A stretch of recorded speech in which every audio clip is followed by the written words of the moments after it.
The construction of our new home started. My husband unfortunately lost his job. He had agreed to contribute half of the mortgage, even considering taking on part-time work, but ultimately did not follow through with finding employment. Upon the completion of our new house, my husband proposed something quite daring. I've chosen to gift this house to my lovely niece as a wedding present. If you disagree with my idea, we can simply purchase another house. We should end our marriage right away.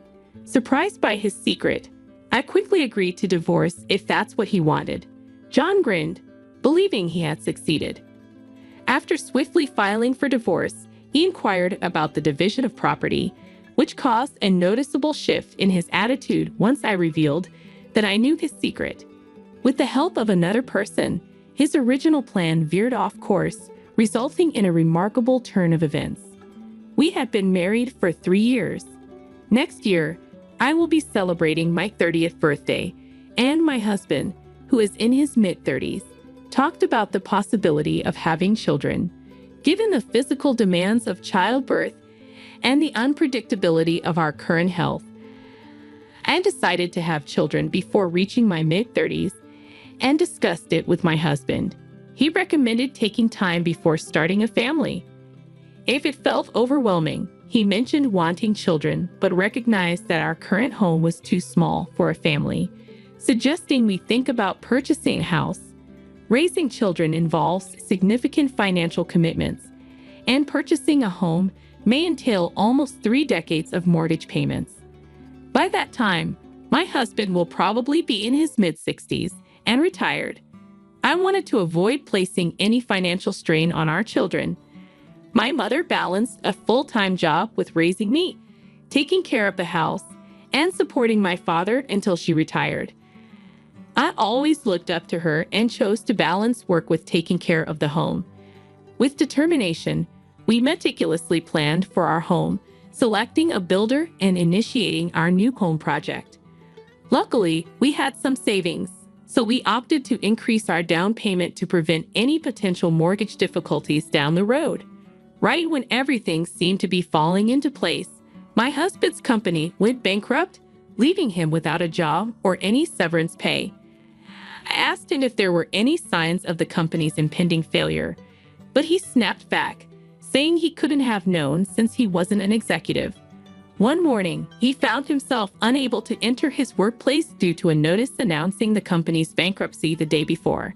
It was a small company, and it appeared that the president and other responsible parties had disappeared overnight, without even leaving that month's salary. Considering the uncertain future, I proposed that we think about buying the house, but my husband was adamant about moving forward since we had already made significant progress. Because of his strong motivation to secure a new job quickly, I decided to pause the plan. He was hopeful about swiftly securing a new job. We chose to proceed with our plan after he landed a new job. He began frequenting the job center and eagerly looking for jobs online. My spouse also secured some temporary employment while searching for a permanent job, but it was on a call basis and unpredictable. His willingness to share the mortgage payments and dedication to doing so eased my mind, especially since my income was steady and we could handle things without his help for now. I've made the decision to proceed with our home project. So far, my husband may appear dedicated and responsible, but he has a peculiar obsession with his niece, the daughter of his much older sister.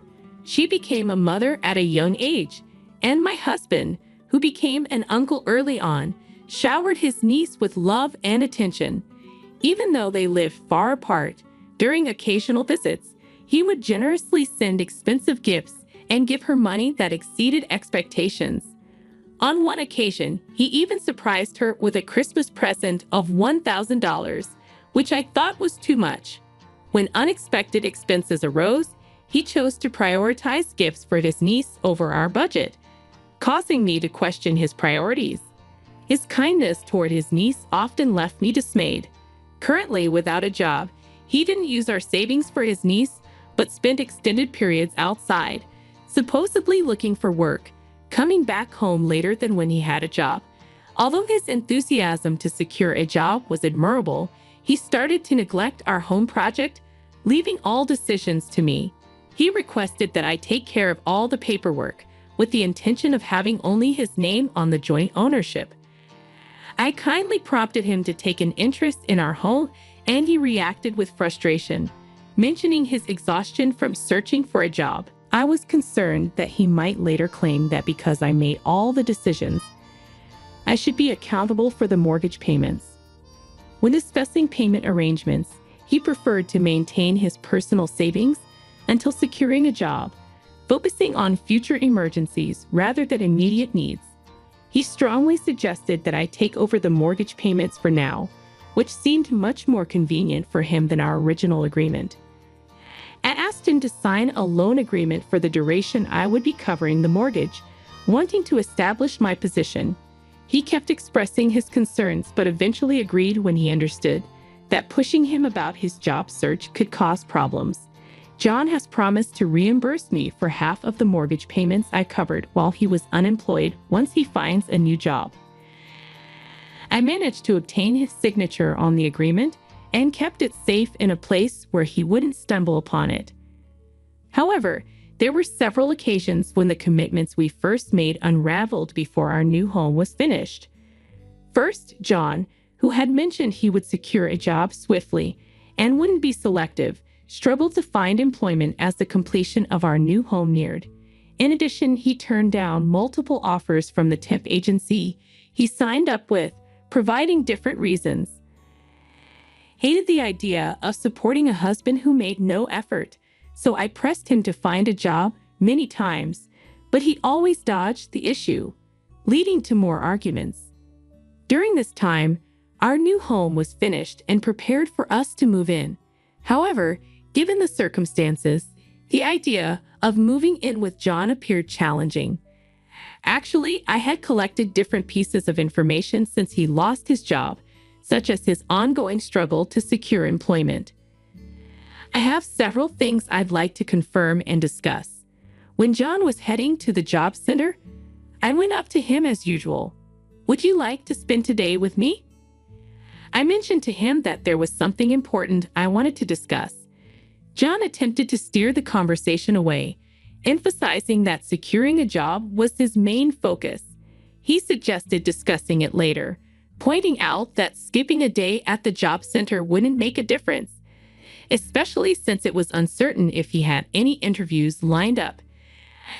I stood my ground, insisting that he pay attention to me. John made a bold statement. "A nagging woman isn't cute. You know what? Hey, I have something to share with you as well." I thought I could be patient, but since it's positive news, now is the perfect moment. My niece is getting married, and I've chosen to gift her the new home. We can divide the mortgage and continue making payments jointly. I was surprised by his generous gestures towards his niece in the past, but giving her a whole house, why did he decide on something so important without talking to me beforehand? This was the first time I heard about his niece's upcoming wedding. I haven't consented to this.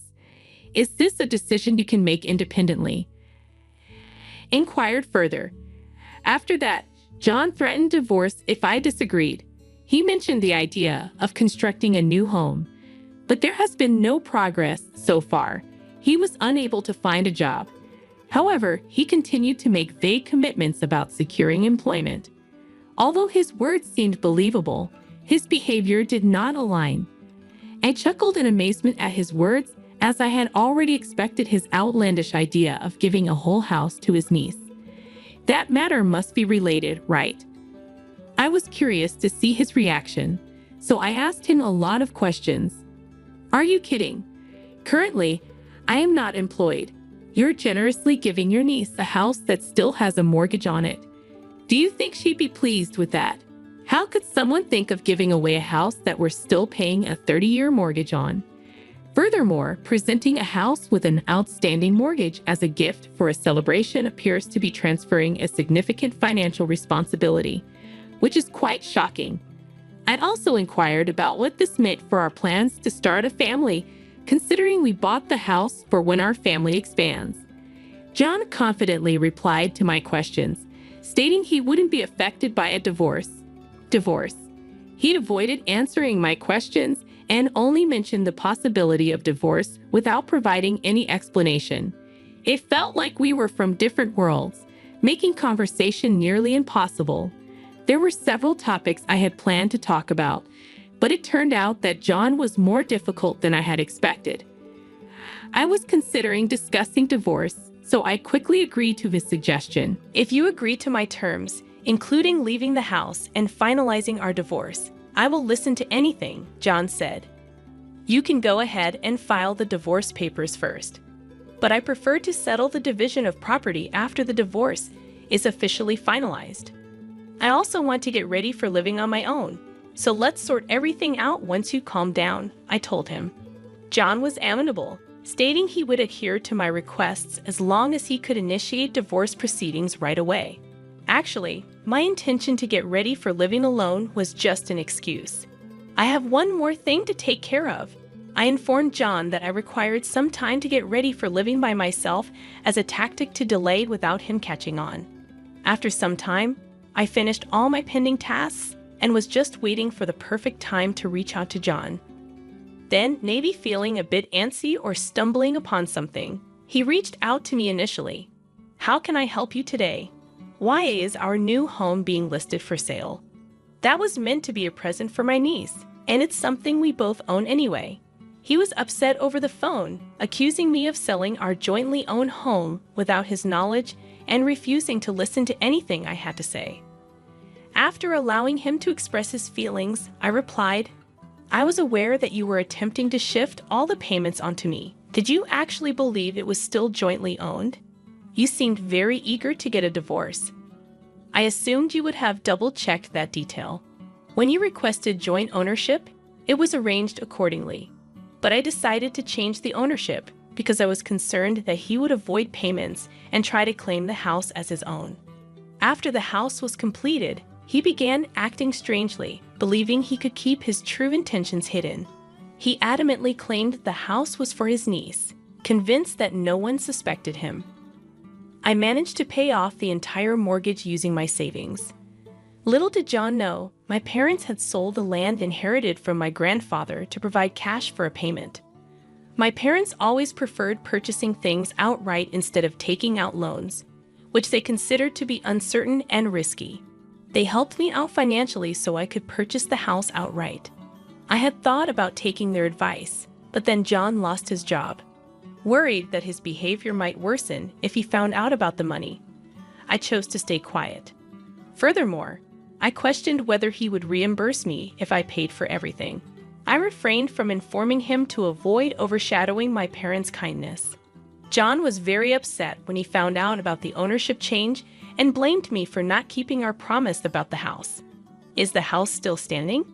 Is it still intact and suitable for living? Don't worry about it if it ends up in someone else's hands. If you truly desire it, you have the option to repurchase it. I believe I had the freedom to make decisions about the house I owned outright, but residing in a home designed by an ex-spouse didn't sit well with me. John, feeling upset by my statement, asserted his entitlement to a portion of the proceeds as marital property. He requested a prompt share, ensuring to verify the exact amount later. I asked him to meet up, mentioning that I had more information to share. Arriving early at the agreed-upon location, I waited for him. When John arrived and started talking, I revealed something that caused him to stop speaking abruptly, the findings of a private investigator's investigation into his behavior. The report contained evidence of his extramarital relationship, featuring prominent photos of him kissing another woman in public, dining out at upscale restaurants, and entering hotels.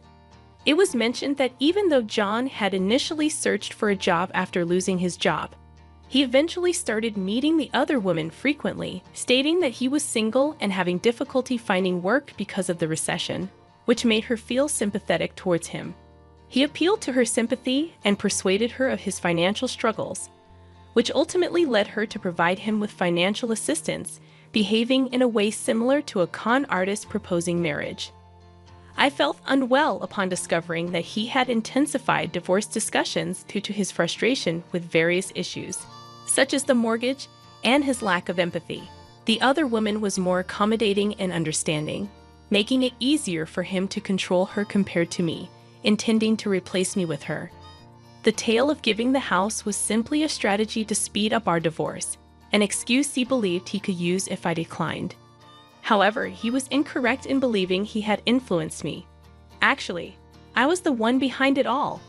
I decided to hire a private investigator after noticing John's unusual actions and learning about his unfaithfulness. His reason for giving the house to his niece caught me off guard, but I had already made up my mind to divorce him when I found out about his affair. I wanted to chat about this issue with John before we settled into our new place. At first, I intended to talk to him about his unfaithfulness and let him know that I wanted a divorce. Despite his irrational behavior, I noticed he was unable to engage in a reasonable conversation. I chose to let him believe he was in control while I strategized my next moves behind the scenes. I confronted John with all the evidence I had gathered. "I have concrete proof of your affair. Given all this evidence, it's impossible to argue your way out of it. I will be seeking compensation from you. You were aware but chose not to speak up. What sort of person does that make you, choosing to remain quiet about your spouse's unfaithfulness? Hey there, was it you who betrayed me?" John's assertion of being a cherished husband was quite ridiculous, prompting me to scoff in response. He tripped over his words before reiterating his claim to a portion of the assets. That's when I decided to reach out to John's father as a final option. I let him know that John was requesting a division of assets. John began passionately explaining why I should include his father. But when I mentioned his father wanted to talk to him, he stopped abruptly. I handed the phone to John on speaker so he could hear his father reprimanding him. His father reprimanded him for his behavior, questioning how a man in his 30s could act so shamefully, and criticizing him for causing family breakdown while still demanding a share of assets. John has always had a challenging relationship with his father, finding it difficult to stand up to him since he was young. His father strongly dislikes dishonesty, especially when it involves hurting or deceiving others. After John proposed to divorce, I quickly reached out to John's father for advice, seeking assistance if I couldn't resolve it on my own. He encouraged me to leave my cheating husband and assured me he would talk to John. However, I had many things I wanted to say to John myself. Fearing he might run away if his father intervened, I chose not to speak. I wanted time after our divorce to coordinate with John's father and make sure John didn't find out about the house sale. Additionally, I wanted to clarify John's relationship with his niece and decided to call John's sister while John's father was present. I directly inquired whether her daughter had ever received expensive gifts or large sums of money from John, and she answered in the negative. John's sister noted that whenever John was invited to birthday parties, he always showed up without bringing any gifts, just inexpensive cars. My niece was completely unaware of the supposed marriage or the house gift, and she found it ridiculous and unwelcome. John's father and John's sister were also unaware of John's supposed affection for his niece. Where did all the money John said he spent on his niece disappear? John's sister proceeded to share important details about John's history. At the age of 20, he was detained during a police raid at an illegal casino. Confronted by his father's disapproval, John begged his mother to keep it between them, confessing to trading valuable items for money. Despite his pledge to stop, his addiction appeared to be pathological. John's father noticed some missing items from their storage and decided to address John's gambling habits while expressing concern for his niece. "Are you using your niece as a cover for your gambling? Despite being unemployed, you still engage in gambling." He instructed John to return home for a serious re-education, emphasizing that the asset division is not intended for funding bets. John reluctantly agreed to his father's terms, giving up any rights to assets and agreeing to provide compensation. Thanks to John's father's help, a lawyer he connected me with verified that John had given up his rights to any shared property, enabling me to obtain all communal assets. Moreover, Thanks to John's father's thoughtfulness, I was given a lump sum inconvenience fee from John, which was well above the standard rate. Initially, I felt anger towards John's affair partner. However, as the investigation into John's behavior extended to her, my feelings shifted. She thought John was not in a relationship and facing financial difficulties, so she offered him financial assistance despite her own money troubles. I realized she was also being manipulated by John. Even though she was tricked, she showed regret for the possible impact on my family and tearfully said sorry. She kindly offered a small sum of money as compensation, which I declined, grateful for her sentiment. I let her know that, as another victim of John's deceit, she might be eligible for some compensation, clarifying that when someone promises marriage while also making financial demands, it could be considered fraudulent. She promptly acted on this advice. During the confrontation at John's parents' house, when she accused him of using marriage as bait, John's father became furious. He recommended that she file a police report and insisted that John surrender himself right away, which created quite a stir.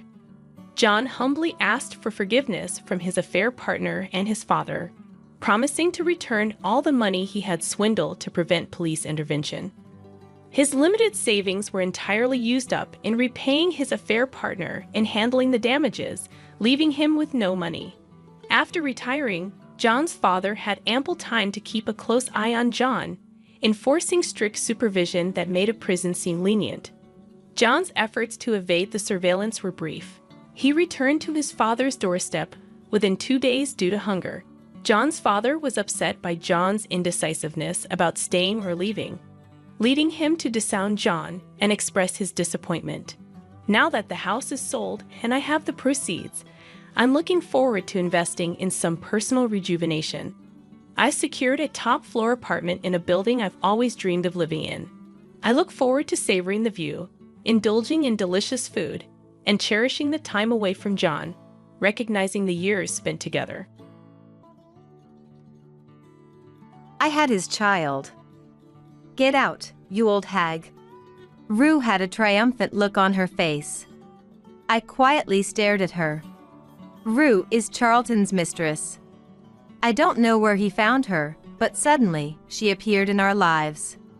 Rue proudly showed off a picture of the baby. That baby seemed to be Rue's trump card. He said he's going to make this child the heir to the company. He has no interest in your kids. Is that so? I remained calm. At this point, it couldn't be helped.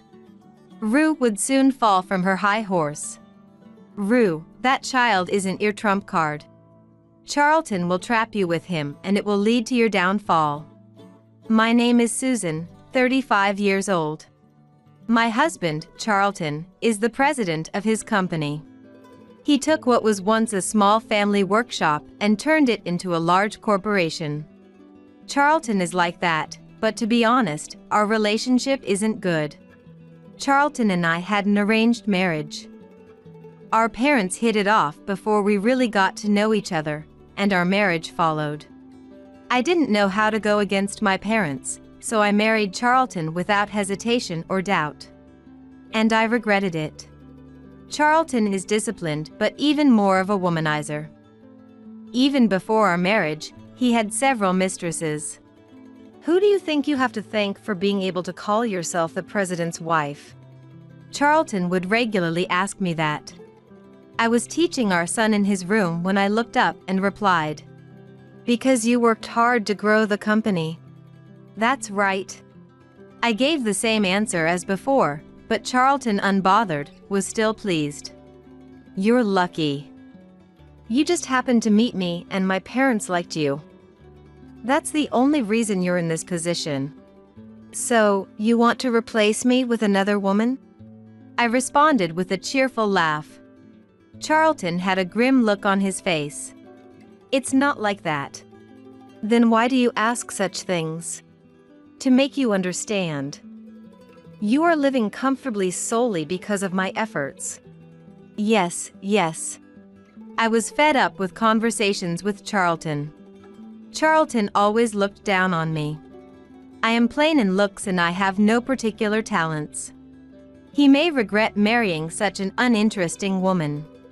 But I felt the same regret. People called me the CEO's wife, but in reality, my life was no different from housewife's. I woke up at the same time every day, did the housework, and took care of our 5 sons. I've continued this life up to today. And I can say with certainty, this marriage was a mistake. We should have taken more interest in each other before agreeing to the marriage. If we had, I would have noticed Charlton's cold nature. And if Charlton had talked to me a bit more back then, he wouldn't have chosen me as his wife. But we didn't do that. Without any mutual interest, we accepted the marriage our parents arranged. In the midst of this cold atmosphere, my son Amadeus spoke up. "Mom, I finished my homework." "Well done, Amadeus. You can have a snack as a reward." "Yay!" Amadeus cheered and got up from his chair. As he was about to leave the room, Charlton stopped him. "Amadeus, you promised to work on the math drills I prepared for you next, right?" "But..." I spoke up for Amadeus, who was hesitant. "Amadeus is still young. Don't be so hard on him. And what about you? Amadeus is my heir. He must become more accomplished than I am." Charlton folded his arms. He seemed determined not to let Amadeus leave the room. I sighed and proposed a compromise. "Then let's study in the room while having a snack. I'll keep an eye on him, and you can go back to work." "Fine." Charlton seemed to agree. Even so, he couldn't resist giving a parting remark. "You got a B last semester? Pathetic. When I was your age, I always had straight A's. You just need to study to get better grades." "Yes." Amadeus hung his head. He had been proud of his test performance. When he showed me his answer sheet, his eyes were shining. But Charlton's words had clouded that shine in an instant. "I worked hard on my studies. You need to study harder. You're not as smart as I am, so you have to work even more." "That's enough." Those words were too harsh to ignore. I frowned and spoke up. "It's one thing to belittle me, but stop undermining Amadeus's efforts. If the results aren't there, then he didn't try hard enough. Or maybe your teaching is the problem." "What did you say?" My voice was sharp. But Charlton, indifferent, responded coldly. "You can't even raise your own child properly. Maybe we should hire a tutor immediately." "It's not Mom's fault." In a voice almost in tears, Amadeus defended me. "It's my fault. I'll study more. So please, don't speak badly of Mom." "You're in a tough spot too, Amadeus, sticking up for a mother like that." "That's enough. Go back to work," I repeated firmly. Charlton smirked and turned his back on us. "Right. Unlike you, I'm busy." "Glad you understand, Susan. Just go. I'll take full responsibility for raising Amadeus." I held Amadeus close. Amadeus nestled in my arms, softly sobbing. Charlton had found himself a new mistress. He made no effort to hide her existence. Indeed, he brought her along to a corporate party attended by company executives. Dressed in attire provided by Charlton, his mistress was still young and beautiful. "I'm Rue. Nice to meet you." "I'm Susan, his wife." Rue greeted me with a confident demeanor. Yet, she never disclosed her job title or position. She claimed to aspire to be a model, currently without employment. Where exactly had Charlton found such a person like Rue? "I'm indebted to your husband for many things." "I'm sure you are." Charlton was indifferent towards his family but displayed kindness towards his mistress. From what I could tell, he was providing for Rue in every aspect of life. Because of that, Rue exuded confidence. It was clear from her eyes that she harbored ambitions to displace me and take my place as the rightful wife. However, I remained composed. I was accustomed to Charlton having mistresses. Even before we married, he was known for his flamboyant affairs. There was no need for me to be flustered by yet another new mistress. I reassured myself of that fact. Yet, Rue's actions exceeded my expectations. "Hello. Today, at your husband's request, I thought we'd have a Western-style meal," Rue said cheerfully. Her face already made up beautifully. She promptly stood in the kitchen and began to cook efficiently. Not only cooking, but also taking the lead in cleaning the room and handling laundry. "Are there any foods you don't like?" "Not particularly, but..." "That's good to hear. Then I can cook with peace of mind." Something was off. That was my thought. Rue is different from Charlton's previous mistresses. I understand that she harbors a sense of rivalry towards me. However, she manages it skillfully. Rue comes every day at a set time. She takes over household chores for me and leaves satisfied. She also casually strikes up conversations with me. "Let's be friends, Susan." Yes. I found myself nodding to Rue's enthusiasm. True to her words, Rue was effective. She provides topics like a friend would, making me laugh. One day, I was exhausted. Between chores and taking care of my sons, I was drained. "Good job." With those words, Rue brewed tea for me. I was grateful. I even sent her home with a souvenir upon her departure. Rue was smiling too. "Thank you. You're a good person, ma'am." She bowed repeatedly as she said that. Her submissive nature surprised me. Where did her initial defiance go? I find myself liking Rue, but also feeling perplexed. Rue has her sights set on Charlton. In other words, she's my enemy. Yet, why does she act so friendly? I'm starting to get confused. At that moment, "Susan, please listen," Rue whispered. "Charlton has been saying bad things about you. He warned me to keep it secret from you, but I couldn't stay silent." "It's nothing new." I shrugged. "He always undermines Amadeus and I. It must be tough for you to hear such things." "Susan, you are not a bad person." Rue frowned, her cute face contorted. "Honestly, Charlton is too harsh on Susan. He doesn't even acknowledge the effort she puts into taking care of the boys and the hardships she endures." She expressed her dissatisfaction with Charlton for a while before chuckling ruefully. "Please keep this between us, okay?" "I know," I said with a wry smile. Rue is Charlton's mistress. If her negative attitude towards Charlton were to be exposed, she would quickly find herself in a difficult situation. But despite the risks involved, why was Rue siding with me? The mystery was unraveled by Amadeus's words. "Mom, you shouldn't trust that person." "That person? You mean Rue?" "Yeah." Amadeus nodded, his face pale with fear. "Because that person has been bad-mouthing you to Dad behind your back. And now, talking bad about Dad to you." "No way." I was somewhat shocked. I knew that Rue wasn't on my side, yet when Amadeus revealed the truth, it hurt my heart. The feeling of betrayal. Could there be some mistake? Is Rue really doing that? "Yeah! I saw it!" Amadeus exclaimed, taking my hand. "Don't be fooled! That person is your enemy!" Amadeus's words shook me.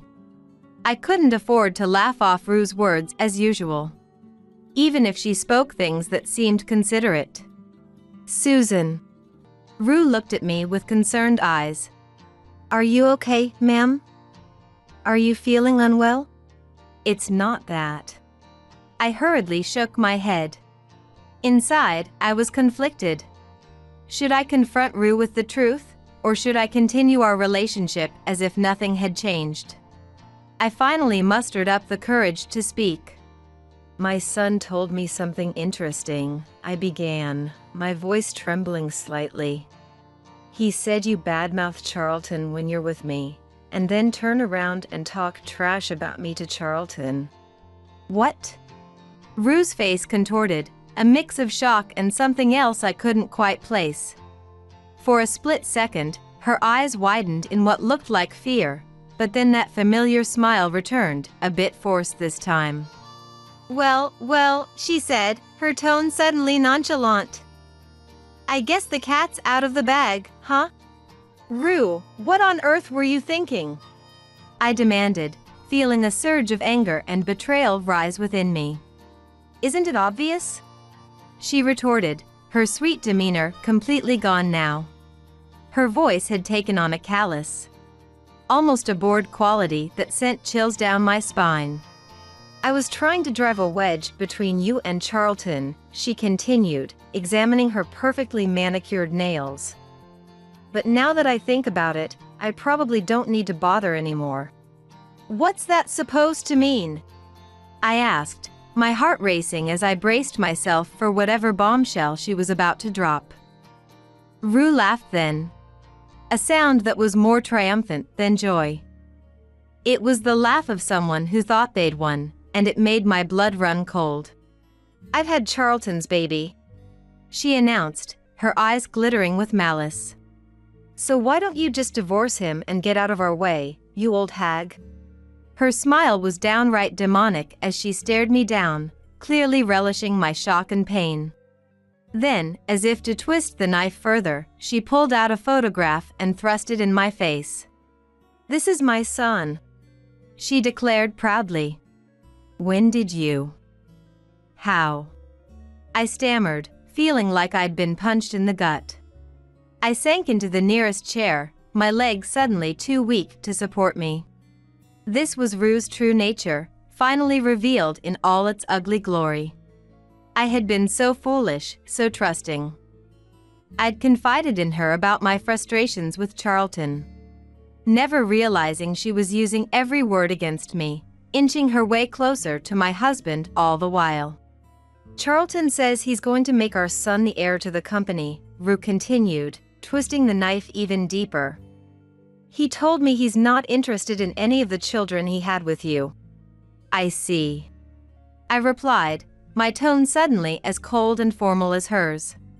There was no point in pretending anymore, no reason to maintain the facade of friendship. "So what do you plan to do now?" I asked, though I already knew the answer. "Are you seriously asking me that? God, you really are an idiot, aren't you? It's obvious, isn't it? I'm going to kick you out and become Charlton's wife. The real one, not just some placeholder like you've been." She sneered. Her eyes took on a dreamy quality as she spoke, clearly lost in her vision of the future. So that had been her endgame all along. I should have seen it coming, but somehow, the reality of it still felt like a knife through my heart. I forced myself to smile, swallowing back the bile that had risen in my throat. "I understand," I said, surprised by how calm I sounded. Once the words were out, I felt a strange sense of clarity wash over me. There was no more confusion, no more indecision.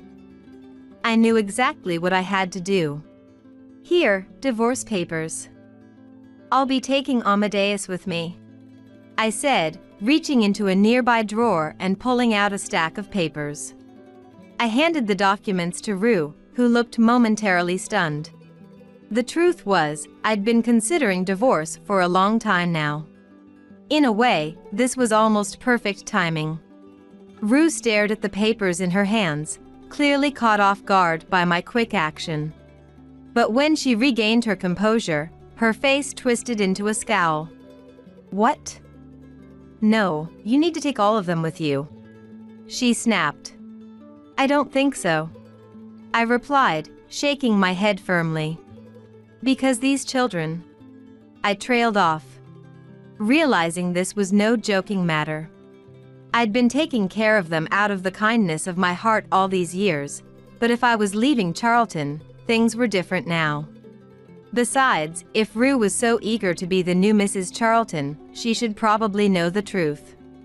Excuse me for a moment, I said, turning away from her confused glare. What now? I took out my smartphone and called someone. Hello, Esme. Oh, madam? I heard a sultry woman's voice from the other end of the line.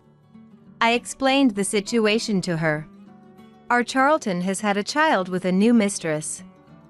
So I finally had enough of Charlton and decided to leave him. You and the new mistress can decide who will be the legitimate wife. What are you talking about, you? Rue was furious. I'm the one who had his child, so of course I'll be the legitimate wife. Who are you calling?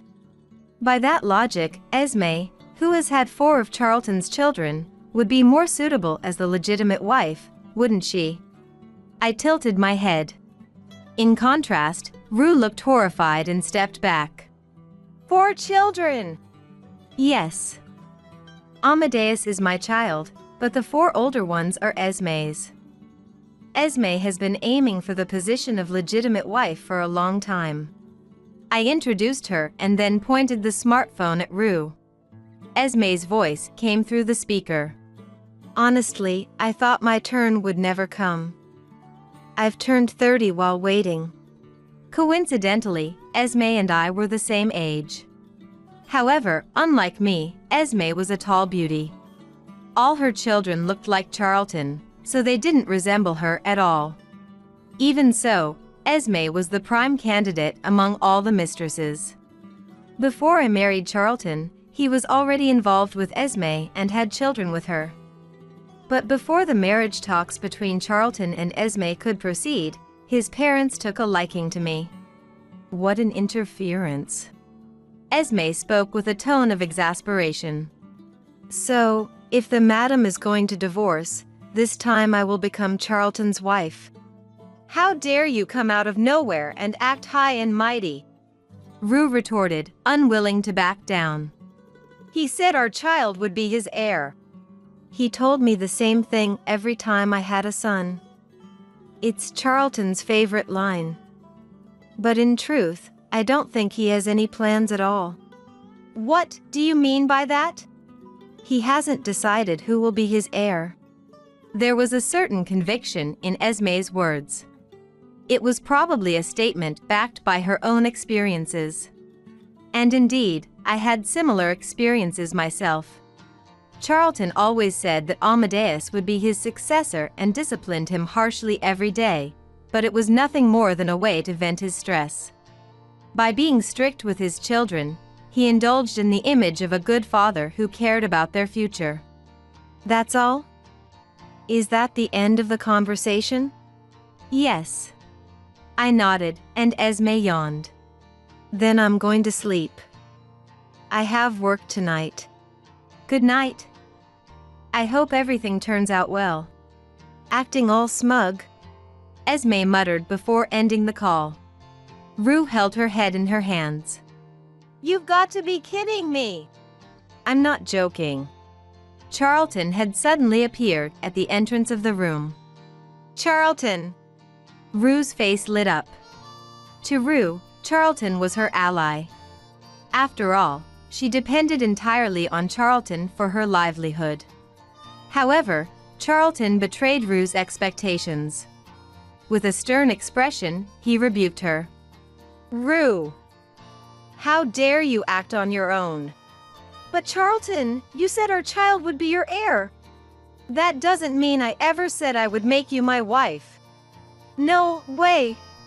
Rue looked shocked and collapsed to the floor. Charlton glanced at her briefly before turning back to me. His previously haughty demeanor was gone, replaced by a pitiful tone as he pleaded. Susan, please reconsider. I'll work harder than ever, so don't abandon me.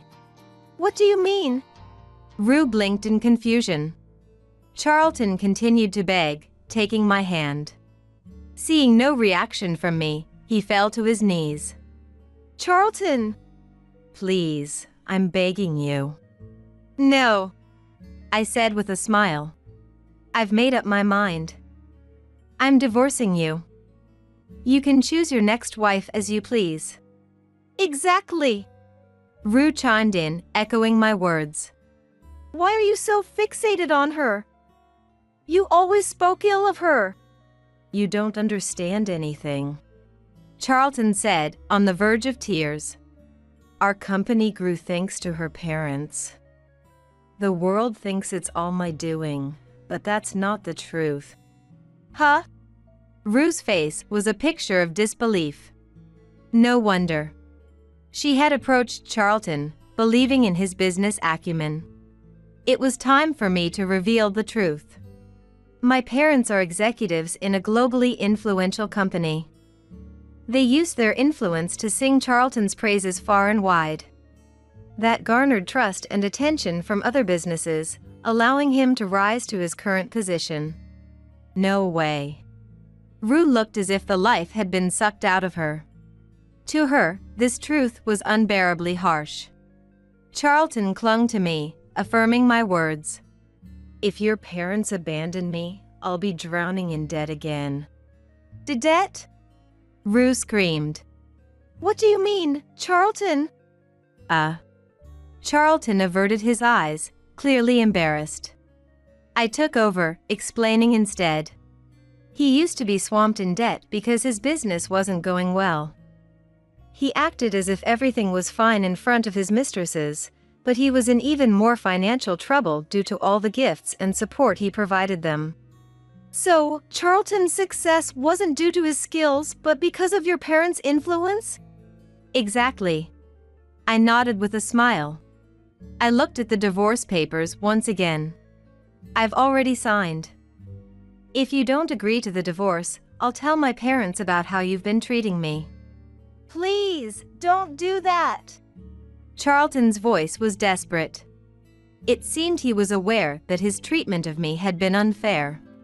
Knowing this and still behaving that way, I gently squeezed Charlton's hand. He looked up, relief flooding his face. But then I let go of his hand. And, still smiling, firmly declared, Goodbye, Charlton. I said. Susan, wait! Susan! He tried to cling to me again, but I sidestepped him and headed for the door. Just before leaving, I turned back. I'm taking Amadeus with me. You can have the other children. Take them all! Rue cried out in desperation, tears streaming down her face. Why? I thought everything was going so well. How could it end like this? It's your fault, Charlton said, his voice breaking. It's all your fault. You ruined everything. How are you going to fix this? Ignoring Charlton's desperate cries, I walked out of the room. I decided to take Amadeus and return to my parents' home. Naturally, I had already explained everything to them. So Charlton was that kind of man. My mother, Erlene, said with a deep sigh. My father, Garrett, clenched his fists in anger. You were right to leave him. I'm ashamed I didn't see it. I'm sorry, Susan. It's okay, I replied with a slight smile. Despite the terrible marriage, there was one thing. I was grateful to Charlton for Amadeus. Amadeus, you must have had a tough time too. From now on, we are your family, Erlene said gently. Welcome home. Thank you. Amadeus replied nervously. My parents' home is far from the city. A grand but old mansion with a large, sturdy estate behind it. To me, it was a place full of nostalgic memories. I used to climb the trees in the garden and get scolded by my father. But for Amadeus, who had only ever known our house and school. This was his first time here. It was no wonder he felt nervous. "Will I never see Dad again?" he asked. "That's right," I replied. "Dad and Mom have said goodbye. So, you won't see him anymore." I thought Amadeus was expressing his sadness at not being able to see Charlton.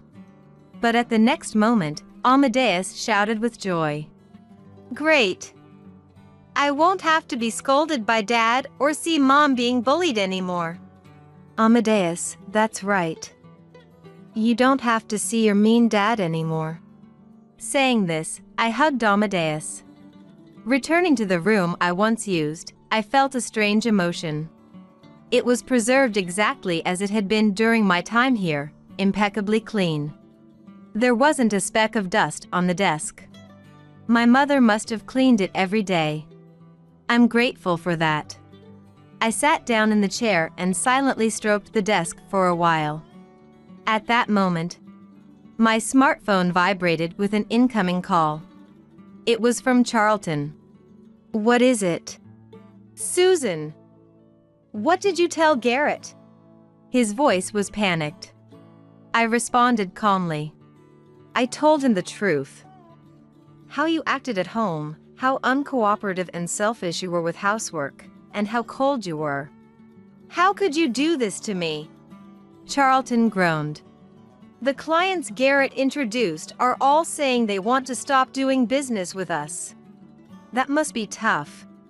I pretended to sympathize with Charlton as if it were someone else's problem. Garrett was angry. He must have contacted his acquaintances with that energy. "I worked hard. Harder than you. I have better academic credentials and more work history than you. And yet, I lost everything in an instant." Well, I was exasperated by Charlton's childish complaints. I understood that his pride lay in his academic achievements and daily hard work. Understanding that, I couldn't help but say, "If you were truly exceptional, the clients wouldn't turn their backs on you just because of Garrett's words." "What did you say?" Charlton's voice turned harsh. It was only natural since his pride had been damaged. However, Charlton couldn't respond to my words. He must have realized it himself. Even so, he was trying to shift the blame onto me. Because he was this kind of person, no one acknowledged him, and he could only strut around thanks to the nepotism from relatives. Now that he had lost that nepotism, there was no one left to deal with the former Charlton. "Susan, you praise yourself, but never acknowledge those around you. You only associated with people who flattered you and couldn't see through their true feelings. Don't you understand? This is the outcome you brought upon yourself." I spoke in a calm, admonishing tone. If Charlton had acknowledged Amadeus even a little, he wouldn't have been hated so much by him. I wouldn't have agreed to the divorce either. That way, no one would have been unhappy. You made yourself unhappy. If you are an adult, especially if you pride yourself on being an outstanding person, you must take responsibility. Responsibility. Yes. I looked up at the ceiling as I spoke. It was about time I felt the futility of continuing this conversation with Charlton. You need to maintain the company on your own. You have the duty to guarantee your employees' livelihoods, satisfy your mistresses, and raise your children as you have been doing. With that, I hung up the call. Charlton called several more times, but I didn't answer. What happened to the former Charlton after that? He probably thought he was making an effort, but his efforts didn't yield any results. It was the exact situation where his own principle applied, the one he used when he scolded Amadeus over his test scores. If there are no results, it doesn't count as effort, that was it. A bitter smile crept across my lips. Charlton's downfall was like a scene from a painting. His clients turned away, and he couldn't even pay his employees properly. As a result, he lost the trust of his employees and was soon ousted from his position as president. His mistresses also left him. It seems Esme stayed with him until the end, but that was for the sake of her children. Ultimately, she took her children and left Charlton. So you were just that kind of person after all. Esme! Please wait! If you leave me too, I'll truly be alone. Charlton had apparently pleaded desperately. Esme, who later told me this, shrugged and said, "I've always been alone. My children were taken from me, and I spent years by myself." Esme. Leaving the helpless Charlton behind, Esme moved to another town. The day before her move, she visited me. "Rue is having a hard time too. She's been abandoned with her child." "About Rue," I said with a sigh. "She came to my house a few days ago." "What?" Esme's eyes widened in surprise. "She said she's barely managing to live on her own and asked if I could take her child. Of course, I refused. There's no way such irresponsibility could be allowed." "That's right." Esme nodded with a troubled expression. "I couldn't spend time with my children because he took them away from me, but now my life feels complete. It's tough, but they're my own children." After saying this, Esme bowed her head. "Susan, thank you for raising my sons all this time." "No." I shook my head. "I'm the one who should apologize. I took away your place. I'm sorry." "Susan." Esme and I naturally shook hands. A few days after that farewell, Rue came to visit again. "Please, take in this child. I can't raise them on my own." "Then why did you become a mother?" I said, exasperated. Rue, enraged, shouted, It's your fault! If you hadn't spread those unnecessary rumors, I would have lived a comfortable life as the president's wife." "Is that so?" I tilted my head. Rue was an optimist. But I had a different image of her in my mind. He's not the kind of man who values his wife. "Do you think he would have cherished you after marriage?" That. Rue hesitated, unable to find words to argue. Then suddenly, she started to tear up. "I've never had a job, so no one will hire me." "There's no choice then." I proposed an alternative. "I will take in your child." "Really?" "But you will never see them again. I will raise them as my own child. Is that acceptable?" "Wait, what? Hold on a second." Rue looked at me, visibly shaken. "You can't raise the child, can you?" "But I'm the mother." "But you don't have the ability to raise a child." I said it firmly. "You might have given birth to the child, but you're not a mother. You're just complaining about your own unhappiness without caring about the child. A person like that isn't a mother at all." Moreover, Rue was trying to use her son as an excuse to remarry.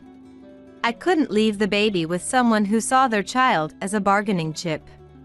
"So what are you going to do? Are you going to try and raise the child yourself? Or—" "Please forgive me."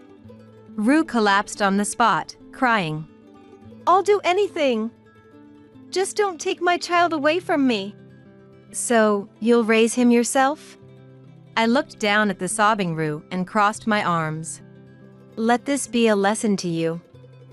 Live your life properly from now on." "Yes." Rue left in tears. I don't know what happened to her after that. I lived with Amadeus at my parents' house. For a while, I helped my mom with the housework, but then one day, Garrett brought up something unexpected. "Our subsidiary is hiring. Would you like to work there?" Me? I felt uncertain if I could handle it, but I was more excited than anything else. I wanted to venture out into the world, and I nodded at my father's suggestion. There were various experiences in the outside world. I made friends with some of my colleagues, and others distanced themselves from me because of my background. Either way, it was a stimulating experience compared to my days spent at home as a housewife. Mom, you seem really happy these days. Do I? I tilted my head. Yeah, you looked so miserable when you were with Dad. But now, you seem so happy. Maybe you're right. I nodded gently. Living out in society isn't easy. But there's a sense of fulfillment in my work, and there are people who acknowledge my efforts. And then, when I get home, Amadeus is there. Hey, Mom. What's up? I got 85 on my test again. Amadeus said this sadly, looking downcast, but I couldn't help but smile. I hugged Amadeus and said, I used to get 60 on my tests all the time. Really? Yes, really. But I still grew up just fine, and I don't think I'm any less of a person than your dad. I looked into Amadeus's eyes as I said this. What do you think? Mom, you're amazing. You're my proud and wonderful mom. Amadeus smiled too. We could laugh together, mother and child. That was a happiness we never had in that house. It's a joy we now cherish deeply. Amadeus and I have been freed from the storm that was Charlton. I found my wallet inside your purse. You thief! Magdalene, my sister-in-law, shouted, glaring at me as she rummaged through her purse. This incident occurred during a family dinner at my fiancé's parents' house, shortly after we had set a date for our wedding. Among the gathered family members was Magdalene, whom I had always found difficult to deal with. When we visited my fiancé's family to announce our engagement, Magdalene happened to be there and had set her sights on me. Since then, she frequently invited me out to eat, saying things like, I don't have any change on me today, could you spot me? Or, I forgot my wallet, lend me some money, will you? Not once had she ever paid for her own meal. Moreover, she never paid back the money I had lent her. At first, I genuinely wanted to get along with her. However, as my distrust grew day by day, I tried to avoid interacting with her as much as possible, but, accused of being a thief in front of my fiancé and relatives, my mind went blank. The wallet Magdalene was holding was undoubtedly hers, and I swore I had never stolen it. Magdalene, please calm down for a moment. What? Are you going to make excuses? I'll make sure to claim a hefty settlement from you for stealing my wallet, so be prepared. She shouted excitedly, not even giving me a chance to interject. Seeing her like that, I regained my composure and couldn't help but let out a chuckle. The relatives also burst into laughter, leaving her stunned by the scene. What's so funny? As she spat out those words, her face turning bright red, I decided to tell her the truth. I can't help but laugh. You've said some pretty terrible things, Magdalene. My name is Anastasia. I'm a 28-year-old company employee who recently got engaged to my longtime boyfriend. My fiancé, Houston, is 2 years older than me and my supervisor at work. Houston had always looked out for me since I joined the company. My first impression of him was that he was a reliable boss, easygoing and sincerely listening to his subordinates. As we spent every day together, we became close enough to discuss not only work but also our personal lives, and before we knew it, we developed special feelings for each other. Being close in age and having many common interests may have been one of the reasons. After a few years of a smooth office romance, we decided to get married and agreed to first inform our respective parents. When we visited my family home first, my parents and sister wholeheartedly congratulated us. My sister Andy is 7 years older than me, already married, and lives near our family home with her husband and 2 children. Due to an illness she's had since childhood, she currently works from home as a translator. Upon hearing that I was coming home, she apparently finished her work early to come and see me. Anastasia, my heartfelt congratulations. Houston, please take good care of my little sister, Andy said with a smile, making a sincere request to Houston. She had always doted on me since I was young, and I adored my kind and intelligent sister Andy. On the way home after greeting my family, Houston said, "You have a wonderful sister," which made me as happy as if he had complimented me directly. You have a sister too, right, Houston? I'm really looking forward to meeting her soon, I replied, but Houston's expression turned somewhat complicated for some reason. I'm glad to hear you say that. But the thing is, my sister can be a bit self-centered and pretentious, so I'm worried she might cause trouble for you, Anastasia. Houston answered reluctantly. It seemed he didn't really want me to meet Magdalene. As for me, I wanted to get along with her since she would be my sister-in-law. But at that time, I couldn't have imagined that this person named Magdalene would become a source of constant headaches. Later, when we visited Houston's family home, his parents greeted us at the door. Anastasia, it's been a while. It's so nice of you to come. My future mother-in-law Albertine welcomed me in a relaxed tone, while my future father-in-law Abraham gave me a gentle smile. I had only spoken with Houston's parents a few times at their doorstep, but our relationship was good. However, this was my first time entering their house, so I was nervous about announcing our engagement and meeting Magdalene for the first time. As it turned out, Magdalene happened to be out at the moment. In contrast to my disappointment, Houston clearly had a relieved look on his face. I wondered if he really didn't want me to meet her that badly. With her in the back of my mind, the conversation flowed smoothly thanks to my future in-laws' kind personalities, and my nervousness quickly dissipated, leading to an enjoyable time. They were genuinely delighted about our marriage, and feeling reassured by their reaction, we began preparing to leave. Just as I was about to put on my shoes at the entrance while my future in-laws saw us off, the front door suddenly opened from the outside. I'm home, and a woman entered. Upon seeing her, Houston let out a small gasp. Oh, Houston, what are you doing here?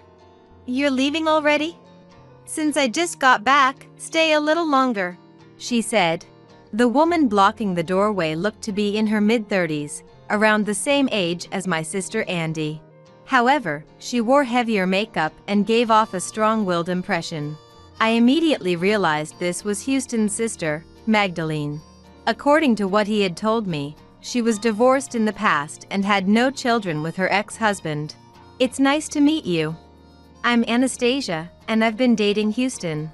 We recently decided to get married, so we came to give our greetings, I said, bowing my head to Magdalene, but the reply I received was a curt, "Huh." When I looked up, Magdalene was staring at me intently. Then, with a smirk, "Where did you meet Houston?" she asked. Hey, Magdalene, this is the first time you're meeting Anastasia. Don't start asking questions like that out of the blue, Houston said, exasperated, but she ignored him. How much do you make? You're well-dressed, so you must be wealthy, right? Do you work at the same company as him? And she continued to bombard me with more questions. Well, I was at a loss for words, overwhelmed by her barrage of questions, when Houston intervened and scolded her. That's enough. Can't you see you're making Anastasia uncomfortable? We're leaving now, so please move out of the way. He tried to separate me from her, but Magdalene glared at him as if to say he was interfering. What's the big deal? If you're getting married, we'll be sister-in-law, so I should be allowed to chat with her a bit. Oh, I know, Anastasia, let's exchange contact information while we're at it. I hesitated when Magdalene said that, pulling out her phone from her purse, but since we would be family in the future, I couldn't really refuse. In the end, I gave in to her forcefulness and shared my contact information, but I immediately regretted it, wondering if it was the right thing to do. Magdalene, don't cause too much trouble for Anastasia. As Albertine said, But Magdalene didn't seem to care at all and went inside the house. I finally understood why Houston's face had clouded over when Magdalene was mentioned the other day. Unlike her brother Houston, she seemed to be pushy and unwilling to listen to others. She was the complete opposite of Andy. I couldn't help but feel anxious about whether I'd be able to get along with her in the future. However, since we would be family, my desire to have a good relationship with her remained unchanged, so I resolved to reply politely whenever Magdalene contacted me. After exchanging contact information, I started receiving frequent emails from her. As we corresponded, we discovered that our workplaces were close to each other, and one day, Magdalene invited me to have lunch with her during our work break. Seeing no reason to refuse, I agreed, but on the day of our lunch, just as we finished eating and were about to pay the bill, Magdalene let out a small "oh," as if she had just realized something. "What's wrong?" I asked. "I'm sorry, Anastasia. I don't have any change on me right now. Could you spot me? I'll pay you back later," she said, looking inside her wallet without a hint of remorse. I found her behavior to be careless, but I thought it was just one lunch, so I covered for her as she had asked. However, on another day, Oh no, I forgot my wallet. Anastasia, could you pay for me instead? even though she was the one who frequently invited me to lunch, she kept making excuses to have me pay for her share of the meal. When I asked for reimbursement later, she would brush it off, saying, The cost of lunch isn't that much, is it? Don't sweat the small stuff. and wouldn't take me seriously.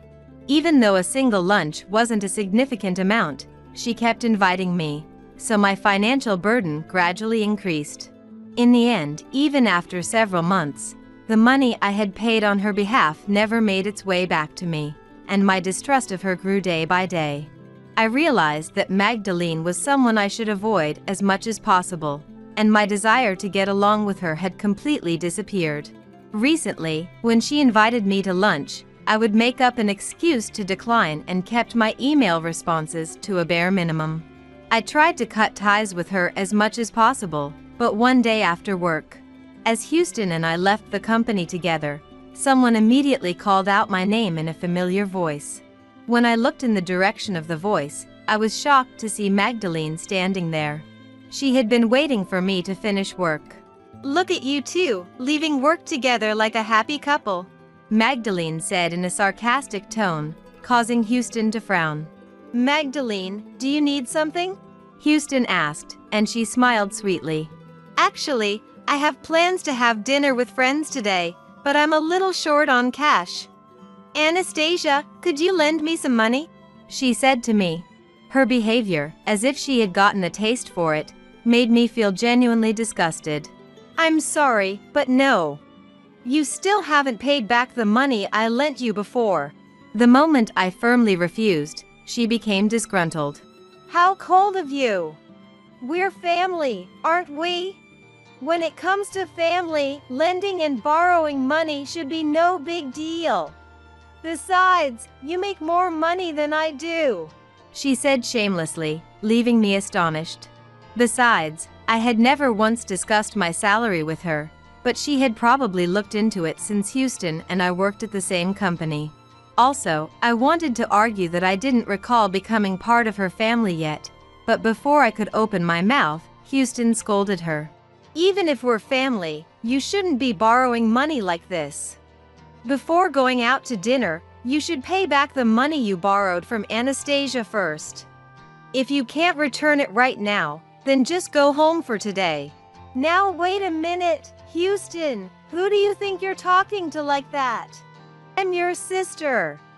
Are you really going to take some other woman's side over your own sister? Magdalene glared at me while calling me an outsider, even though she had just referred to us as family. Furthermore, she started spouting off some nonsense that I couldn't make any sense of, saying, Besides, in this day and age, women need to have their own money too. Do you understand? If you can't lend me money, it's like broadcasting that you're poor. Houston seemed to have lost the energy to be angry and was utterly exasperated. You're not making any sense, Magdalene. Anastasia, let's go. Don't pay any mind to what she says. We had no desire to say anything more to her, so we decided to leave the scene, pretending not to know her. Our colleagues leaving work were glancing our way as they passed by, making us the center of attention. Hey, wait a minute, don't you dare leave. She shouted from behind us, but we didn't look back. Even after that, I occasionally received messages from her, but I was busy preparing for the wedding, so I kept my responses brief and non-committal. Of course, I turned down her invitations to meals, and I hadn't seen her since she ambushed me in front of the company. Amidst all this, we successfully set a date for the wedding, and a dinner party was arranged for both families to gather. The location was my fiancé's family home. Shortly after Houston and I arrived at his parents' house, my parents and Andy arrived as well. Magdalene was present at the dinner, but while she greeted me, she didn't say anything to me directly, which was unexpectedly mature of her. While her attitude felt eerie, the table was filled with lavish dishes, and the atmosphere was one of celebration. The dinner party ended on a pleasant note, with everyone chatting and enjoying themselves, when suddenly Magdalene, who had just returned from the restroom, started shouting. What? It's gone! It's gone! Where's my wallet? Apparently, the wallet that was supposed to be in her purse had disappeared. Calm down a bit. Are you sure you didn't just leave it in your room?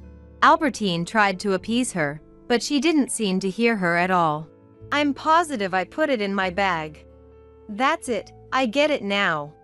You stole it, didn't you? She said, looking at me, then grabbed my bag that was placed near me and started rummaging through it. Then, with a look of shock on her face, she pulled out a wallet from my bag. It was her wallet, which I had seen several times before. See, I told you! My wallet was in your purse!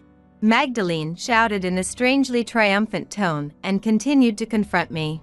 You stole it while I was in the restroom, didn't you? Acting all innocent, but you're a terrible woman. I'm against someone like you becoming my brother's wife. Magdalene, please calm down for a moment. Are you going to make excuses? What you did is theft. I'm going to sue you for damages, so be prepared. Without giving me a chance to interject, she shouted excitedly.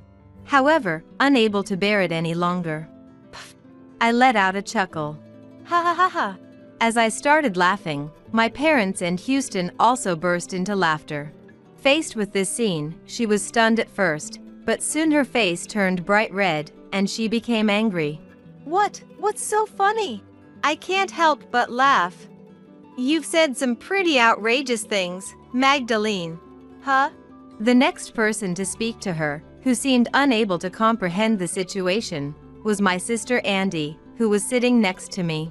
That purse isn't Anastasia's. It's mine. The moment she heard those words, Magdalene's expression froze. What? Her face was covered in cold sweat. I asked, with a hint of confirmation. There's no way Andy could steal your wallet, right? It seemed Magdalene had indeed been waiting for an opportunity to pick a fight with me. Anticipating that she might try something, I hadn't brought a purse to today's dinner party. The purse next to me belonged to my sister, and moreover, my sister couldn't possibly pretend to steal someone's wallet. Such a thing was absolutely impossible.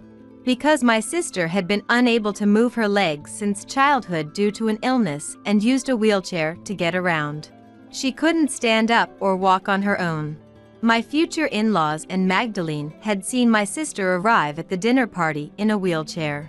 And my sister hadn't moved from her current seat since the dinner party began, engaging in friendly conversation with our parents and future in-laws. Most likely, it was Magdalene herself who had put the wallet in my sister's purse.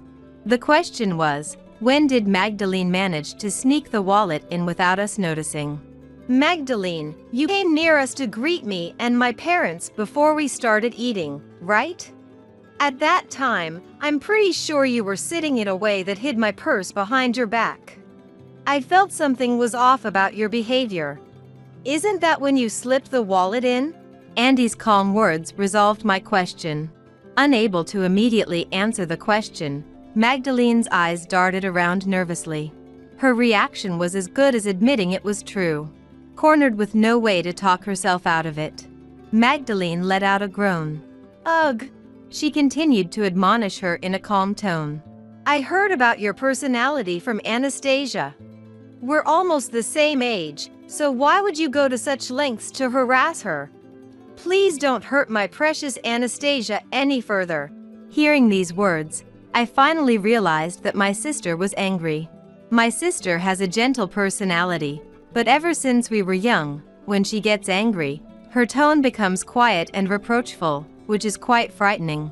As Magdalene fumbled for words, unable to make excuses after being lectured, my future mother-in-law scolded her. Magdalene, what do you think you're doing? Calling Anastasia a thief is beyond shameful. This is just pathetic. We raised Houston equally, so where did we go wrong in raising you? Anastasia, I apologize for my daughter's actions. My future father-in-law Abraham bowed his head to me. However, even seeing her parents apologize, unfortunately, it didn't seem to reach her heart. The next moment, Magdalene stood up with force and glared at me with a terrifying expression. What? You're all ganging up on me now? I was against you and Houston's marriage from the beginning. I was hoping you'd be humiliated and break up today, but you just had to ruin it. She started lashing out irrationally at this point, leaving me dumbfounded and speechless. But Houston, upon learning Magdalene's true feelings, flew into a rage. Don't screw with me, he shouted, causing her to flinch. Listening quietly until now, I see you were trying to ruin our relationship after all. I can't take it anymore, so I'm going to say it all right here. What? Wait a minute, what are you going to say? She hurriedly tried to stop him, but Houston, whose patience had run out, wouldn't be stopped. He exposed all of Magdalene's misdeeds up until now, like making me cover lunch expenses and never paying me back, and ambushing us in front of our company to beg for money. Furthermore, according to Houston, Magdalene had been secretly bad-mouthing me to Houston, trying to break us up by any means necessary. Who would believe such words? Anastasia has been working hard since she joined the company, and I know better than anyone that she has a serious and kind personality. Even if we're family, there are things you should and shouldn't say. He didn't go into detail about what kind of bad-mouthing Magdalene had done. But from how intensely he was seething, I could imagine she had spread some pretty terrible rumors. I had no idea something like that happened. When I expressed my surprise at hearing this for the first time, his face turned regretful. I'm sorry. I kept quiet because I didn't want to worry you unnecessarily, Anastasia. No matter what she says, I believe in you. Hearing him say that in a serious tone, I felt my eyes well up with tears. I wiped the tears that had formed and turned to face Magdalene. Magdalene, I've decided to stand by Houston no matter what. So please take this opportunity to properly let go of your little brother. At my words, Magdalene's face flushed red, perhaps from embarrassment. Shut up! You better remember this, she said before storming out of her parents' house. Enveloped in a sense of relief after the storm had passed, I let out a deep sigh. No matter what kind of harassment she tried from now on, I wasn't afraid of anything. This incident had only deepened my love for Houston. I vowed in my heart to continue believing in him and walking together with him. A few days later, the money I had covered for Magdalene's lunches was returned to me through my future in-laws. Apparently, they had persuaded Magdalene to prepare the money she had borrowed from me. And then, it seems Magdalene's ex-husband had contacted her parents' home. The cause of their divorce was her extravagant spending, and she had even gone as far as to use up their living expenses. As a result, her ex-husband had demanded compensation from her in the divorce proceedings. While she had told her parents that the payments were already settled, it appears there was still a substantial amount remaining. It came to light through the ex-husband's contact that the repayments had recently fallen behind. Upon learning this, her parents had finally had enough of Magdalene and cut ties with her. In addition to her misdeeds against us, it seems she had a prior history of stealing money from her family. It turns out that aside from the compensation, Magdalene had debts from splurging on brand name items and frequenting host clubs. According to what Houston told me, Magdalene had been heavily involved in nightclubs since her 20s, and her parents had reprimanded her numerous times. In the end, when she couldn't make ends meet, she even embezzled money from her workplace, which is just unbelievable. That was also found out by her company, and she was recently fired.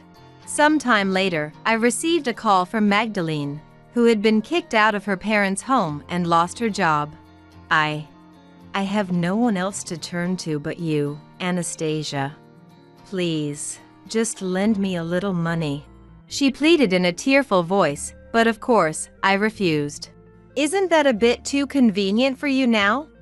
Please pay back the compensation and debts by earnestly working and earning your own money. I have no intention of being involved with you anymore. What? Aren't we family? Let's get along from now on.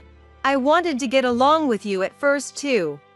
But I have no desire to become family with someone who spends money recklessly and doesn't think what they've done is wrong at all. After I said that, she was still shouting something, but I hung up the phone without engaging. After that, Magdalene apparently started living in poverty in an apartment she could afford with her meager savings. However, hounded by her debts, she soon had to vacate the apartment, and now I don't know where or how she's living. Houston also said he would never get involved with her again. A month passed, and we successfully held our wedding without Magdalene present. The happy time blessed by many people is a precious, once-in-a-lifetime memory that I cherish even now. After getting married, we began living in the new home we had prepared beforehand, and soon after, I discovered I was pregnant. Eagerly awaiting the birth of the child growing in my womb, I spend fulfilling days together with Houston. I can only hope to continue living happy days together with our newly born family from here on out. She threw herself on me, and I just couldn't say no. I guess I'm just that popular. But man, young women are the best. Never thought she'd get pregnant so quickly though, but hey, we're still family, right? Not like I plan on taking her away from my son. But we'll probably end up living together, so I'm looking forward to what's lying ahead. It took a moment to understand the words of Michael, my husband, talking on the phone with a friend. I didn't know what it was about, but the pale face of our son, Paul, in front of me gave it all away. What? You got to be kidding me. Does this mean what I think it means? Paul muttered, without seeking confirmation from anyone. I was left speechless by his words.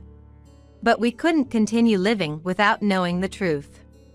After learning everything, Paul plotted his revenge. I decided to fully support him in sending Michael straight to hell. I'm Sophia, currently 46 years old. Living with my husband Michael, our eldest son Paul, and our daughter Lily, it's the four of us. I'm currently working part-time in an administrative role at a local company. I've been working for this company since graduating high school, took a break for childbirth and raising my kids, but started working again once the kids didn't need as much attention. I have good relationships at work and a happy family life. It's a perfectly ordinary life, but I've come to feel it's the happiest thing at my age. If there's one complaint in my life, it would be about my husband, Michael. Michael is 50 this year. Unlike me, he's an active type who seeks excitement, always saying, "I'd suffocate staying at home all the time." He's always loved going out and has many hobbies. When the kids were little, he'd take them fishing, camping, hiking, and we even played golf together. Michael, always with the family, seemed like the ideal dad from the outside, and was even envied by others. But what's seen from the outside isn't everything. While curious, Michael also gets bored very easily. He's the type who starts by looking the part at anything he does. Expensive fishing rods, camping gear, golf equipment. Every new hobby meant spending hundreds of dollars on gear, only to stop using them after a few times. And they would never be used again. Dad, I want to go fishing again. Dad, I want to go camping. Even if the kids begged, once he got bored, he wouldn't listen to their requests. What? I'm already done with that stuff. With those words, it was over. He might have seemed like a good dad to others, but Michael was just doing what he wanted. The kids were not really joining him. He was dragging all of us along. Eventually, the kids realized that too. All right, this summer vacation, let's all go get our diving license. Eventually, when Michael would suggest something, no thanks. You'll just quit when it gets fun. And getting gear for all four of us costs money, especially when we'll just stop using it soon anyway. That's why we stopped going along with his suggestions. I think the kids have a point. I feel the same way. But Michael just gets mad at them. What's the deal? I thought it'd be nice for us all to do something together. He complains in such a way that you can't tell who's supposed to be the adult. When Lily, our youngest, became a middle schooler, Michael truly stopped getting any attention from the kids. But that didn't mean Michael calmed down. What he started next was gambling. Compared to his past hobbies, starting gambling didn't require much upfront money. And he'd probably get bored of it soon anyway. If he went alone on his days off without dragging the kids along, I actually found it convenient. I didn't know how long this new hobby would last, but I decided to just watch over it. Sophia, listen, I won $1,000 today. Aren't I amazing? Luckily, Michael never suffered major losses. Sometimes he'd win $1,000, other times $300, or even $50. The amounts varied, but it seemed he mostly won. $1,000? That's incredible. Makes working feel stupid, right? He'd joke about his hobby like that. But after getting hooked on gambling for about 6 months, Michael stopped talking about winning. Lately, I haven't heard about any wins. Not going well? If I asked, he'd brag, of course not. I'm a genius. I keep winning every time I go. It's just a hassle to report it. Plus, it's my pocket money. Well, I had my concerns, but he was serious about his job. As long as he was using his own spending money and kept it within reason, there wasn't much I could say. It's not like I wasn't worried, but nothing has lasted a year with him. I thought he'd get bored soon enough. However, contrary to my expectations, Michael didn't stop gambling. He even made friends, continuing to indulge in gambling every weekend a year later. As I was growing frustrated with such Michael, one day, something happened while I was shopping at the supermarket. When I tried to pay with the card for our living expenses, the clerk told me, "I'm sorry, but the payment isn't going through." Thinking the magnetic strip was damaged, I quickly pulled out my own card. "Sorry, can we use this one instead?" And paid without issue. The card for living expenses was a family card issued in Michael's name, with withdrawals from his account. So, I had to talk to him about it that night. "The card didn't work at the supermarket today. Maybe the magnetic strip's bad? Can you handle the reissuing?" I handed the card to Michael. But days passed without any action from Michael. Suspecting something, I called the company, but they said they couldn't discuss it with anyone but Michael. While waiting for the reissue using my own card, I noticed a letter from the card company. Thinking Michael had taken care of it without telling me, I opened it, assuming it was the new card, without checking with Michael. But the contents of the letter shocked me. Couldn't withdraw from the account? What does that mean? It was a demand letter asking for a deposit into the account. The account was where Michael's salary was supposed to go. It was unthinkable that there wouldn't be enough for a withdrawal. I rushed to the bank to check the balance. To my horror, there was only $300 left. There were multiple withdrawals from the ATM using the card. No doubt about it. It was Michael's doing. Suppressing the rage that threatened to overwhelm me, I returned home. And that day, when Michael came home, I confronted him right away. What were you thinking? What's this all of a sudden? Don't play dumb. There's hardly any balance left. How are we supposed to get by this month? Michael laughed it off as if to dodge the question. Just lost a bit, so I borrowed some. It's not like I touched the savings, so it shouldn't matter much, right? And he had the nerve to say it so nonchalantly. I was furious with Michael's carefree attitude. It wasn't that the card was demagnetized. It was just disabled, which is why it couldn't be used. Michael knew that, so he didn't bother to get it reissued. Even if he had told me honestly, it wouldn't have been forgivable, but keeping silent and then trying to cover it up made me feel betrayed. Please, no more gambling. Saying that seemed to sour Michael's mood even further. What's the big deal?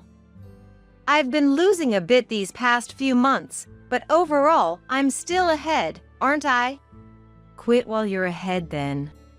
He responded with a sullen face and childish retort, and I scolded him again. After that, Michael was unbearable. What a boring family. Can't even do what I enjoy. Muttering that, he treated me, who had banned gambling, like an enemy. But I couldn't just sit around and wait until the financial issues affected our lives. The kids were still students. Their education costs money. The relationship between us spouses deteriorated, and Michael probably got bored with our marriage, but divorce wasn't an easy option. Wanting to maintain a harmonious family until the kids were grown, I spent my days trying to appease Michael. Then a happy event occurred in our family. Paul, who had graduated high school and was working, got a girlfriend and introduced her to me. Her name is Mia. She's the same age as Paul, moved from the countryside to work here, and met him through a friend at work. It felt like a fresh breeze had blown into our family, and I welcomed Mia warmly. Your mom's cooking is so delicious. Mia was a lovely girl. She always complimented our meals when we ate together. She even went cafe hopping with Lily, quickly becoming part of our family. Mia also took great care of Michael. Being his drinking buddy and listening to his stories, something only she did among us. Michael liked Mia too, saying, if Paul and Mia got married, and she became my daughter-in-law, that'd be great. Of course, I was all for the idea. Paul and Mia were still 20 but seemed to be thinking seriously about their future. Later, they decided to marry when they turned 23. Why wait until 23? I was simply curious. Paul explained. Getting married costs money. I want to give Mia the wedding she dreams of, so we thought we'd save up together until then. I was impressed by his mature thoughts for someone his age. Of course, we had enough savings to afford a wedding for them. But Paul didn't want to rely on us. Instead, he wanted to be the one to support us. I was moved to tears by his sentiment, even though the wedding was still far off. As a sign that Mia had already become part of our family, we decided to refer to her not just as Paul's girlfriend but as his fiancée. However, some time later, Paul told us that Mia was pregnant. I was surprised by the sudden news, especially since they had planned to marry at 23. Pregnant? I don't mind, considering what you two feel, I said to Paul, but his expression remained clouded. Is something wrong? It's just... Mia shouldn't be pregnant. Paul muttered uncomfortably in response to my question. I was puzzled by his statement. Paul added, as if to drive the point home. There's no way I could be the father. I was away on a business trip when she would have gotten pregnant. Paul's anguished cry pierced my heart. Mia had an affair? But she didn't seem like that kind of person. Paul continued. But Mia insists she hasn't cheated. I just don't know what to do. Paul was in despair. Seeing Paul like this, I wanted to talk to Mia and asked Paul if he could arrange a conversation for us. I decided to keep Michael in the dark until things were clearer. Given the delicate nature of the issue, I doubted Michael's involvement would help. But the truth came out in an unexpected way. One evening, Michael was unusually late to dinner. "Paul, can you call Dad?" I was busy and asked Paul to fetch Michael. Paul went to call him, but neither returned for a while. What's going on? Leaving Lily to finish dinner preparations, I headed to the bedroom. There, I found Paul standing outside the bedroom, pale as a ghost. What happened? Paul gestured for silence, placing his finger over his lips, and as I approached the bedroom door, I could hear Michael's voice. Well, this secures our future. He seemed to be on the phone. Michael's phone conversation was likely with one of the dubious friends he'd met through gambling. I looked at Paul's face. If it was just a phone call, he could have simply come back and said, "Dad was on the phone." But judging by his complexion, it was probably not just any call. That became clear with his next words. She threw herself on me and I just couldn't say no. I guess I'm just that popular. But man, young women are the best. Never thought she'd get pregnant so quickly though, but hey, we're still family, right? Not like I plan on taking her away from my son. But we'll probably end up living together, so I'm looking forward to what's lying ahead. At first, I didn't understand, but Paul's pale face made me realize the gravity of the situation. What? You got to be kidding me. Does this mean what I think it means? Paul muttered, not seeking confirmation from anyone. I was left speechless by his words. Afterward, I took Paul and left the house. I couldn't let Michael and Paul meet. Lily looked puzzled, but I asked her to eat with Michael, and we went straight to Mia's place. Paul. Mom. Mia greeted us with a worried face. It seemed the pregnancy had caused a conflict between them. Feeling the tense atmosphere, I spoke up. Mia, I want to hear the truth. Who is the father of the child in your stomach? Then Mia started to cry. She seemed hesitant, but after I promised I won't get mad, no matter what, she slowly began to talk. Actually, it's Paul's dad. Despite my promise not to get angry, I felt a deep rage upon hearing who was involved. On one hand, I couldn't believe what my husband had done, and on the other, how Mia had agreed to it. But I was wrong. I heard Paul is infertile. And if we are going to have children, he would want someone who's related by blood. So Paul's dad suggested that he should be the father, since it wouldn't change the fact that we're family. Both Paul and I were speechless upon hearing this. Of course, that was not true about Paul. Mia just kept crying. What a vile turn of events. Michael had seduced Mia, Paul's fiancée, under false pretenses. Mia was the primary victim in this situation. Any distrust I had towards Mia vanished immediately. It was clear she wasn't lying. Because it's a delicate issue, we thought to keep it from Paul. Michael and I thought staying silent would keep everyone happy. Hearing this, my anger towards Michael nearly exploded. Paul must have felt the same. Unforgivable. That man alone, I will definitely send him down to hell. I nodded in agreement with Paul's words. and decided to fully support his plan to bring Michael down. But caring for Mia was our first priority. Both Paul and I apologized deeply to her. She told us not to worry about it, but this wasn't something an apology could fix.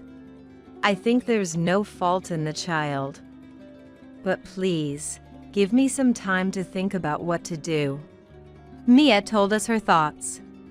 Of course, we respected her wishes and asked her to contact us immediately if she needed anything.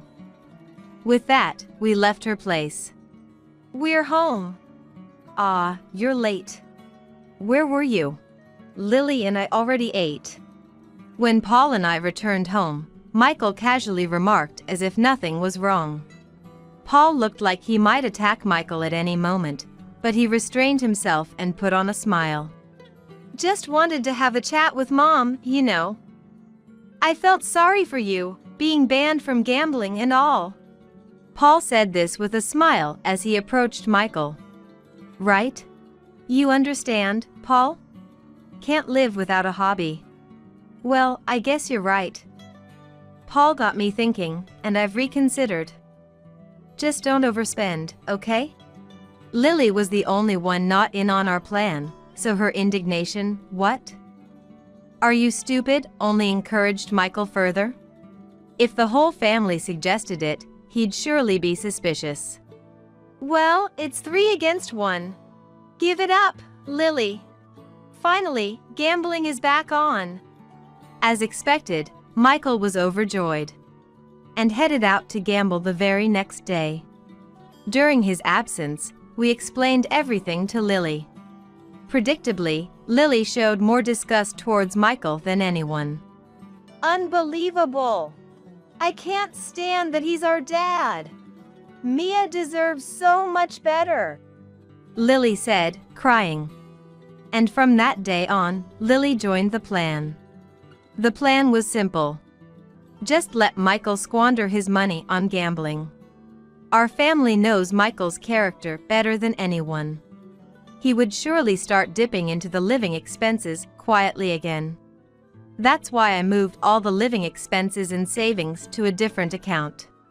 I thought it would take about 2 months before moving to the next phase of our plan, but Michael's spending was several times faster than expected. In just 3 weeks, he ran out of money and started tapping into the living expenses account, which quickly ran dry too. What are you thinking? This is the second time, you know? With Lily's college fees coming up, what are you going to do? I yelled at Michael. Michael pleaded desperately, I didn't think it would run out so quickly.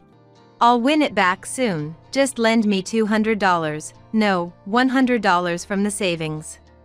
Even though I anticipated this, my anger towards Michael, who had quickly spent all the money, was genuine, not just an act. You haven't learned your lesson at all. What are you even thinking? Tears of frustration and anger came to me, and even Michael seemed taken aback. Always thinking about yourself. I thought I could endure it until the kids were grown, but I can't take it anymore. I slammed the divorce papers down. Michael turned pale at the sight of them. Aren't you overreacting? I was just kidding. He tried to soothe me, but I had no sympathy for Michael. Lily will be under my custody. This house is in your name, so I'll be leaving. Just calm down. It's just gambling. Just gambling? That's just the last straw. I despise everything about you. Michael seemed truly remorseful this time. But that level of remorse was far from sufficient. The divorce between me and Michael was just the first step of our plan. Michael was stubborn to the end, but to that, Paul said, Dad, you said we were a boring family that wouldn't let you do what you wanted, remember? Now you can do whatever you want. You're free.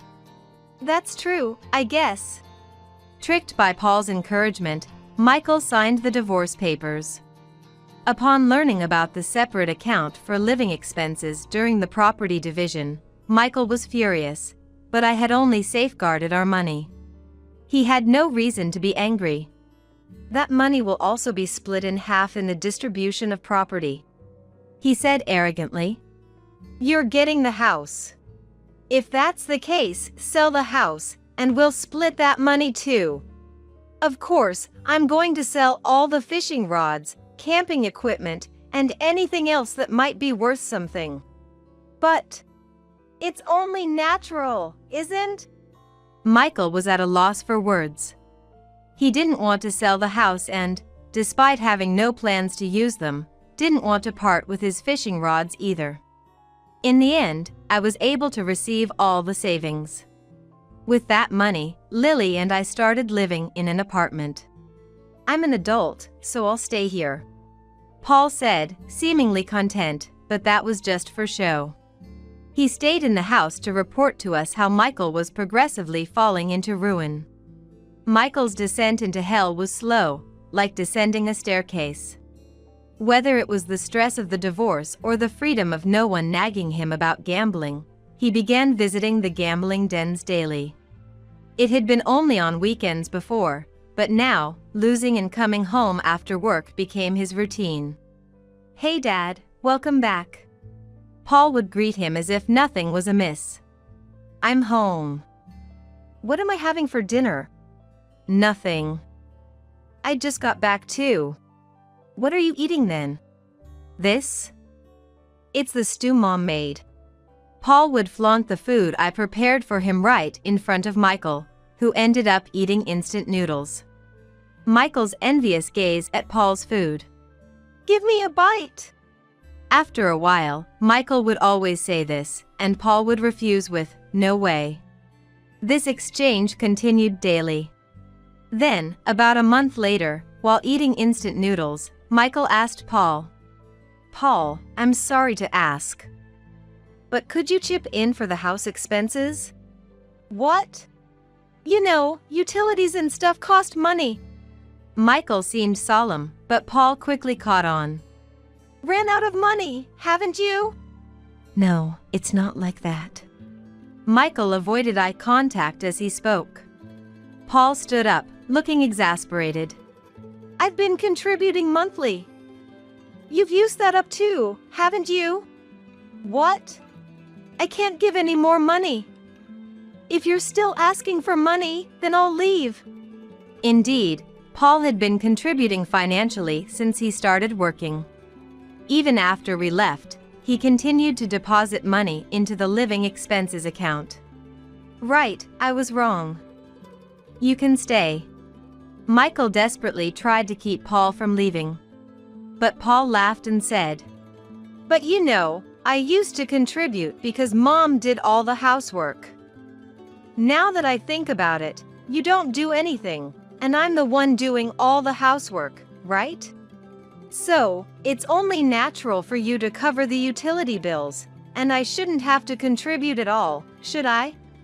At those words, Michael had nothing to say. The house remained clean thanks to Paul. It must be difficult for him to even look at Michael, the person he despises the most. I admire Paul's determination to decisively push Michael further down. "Yeah, you're right."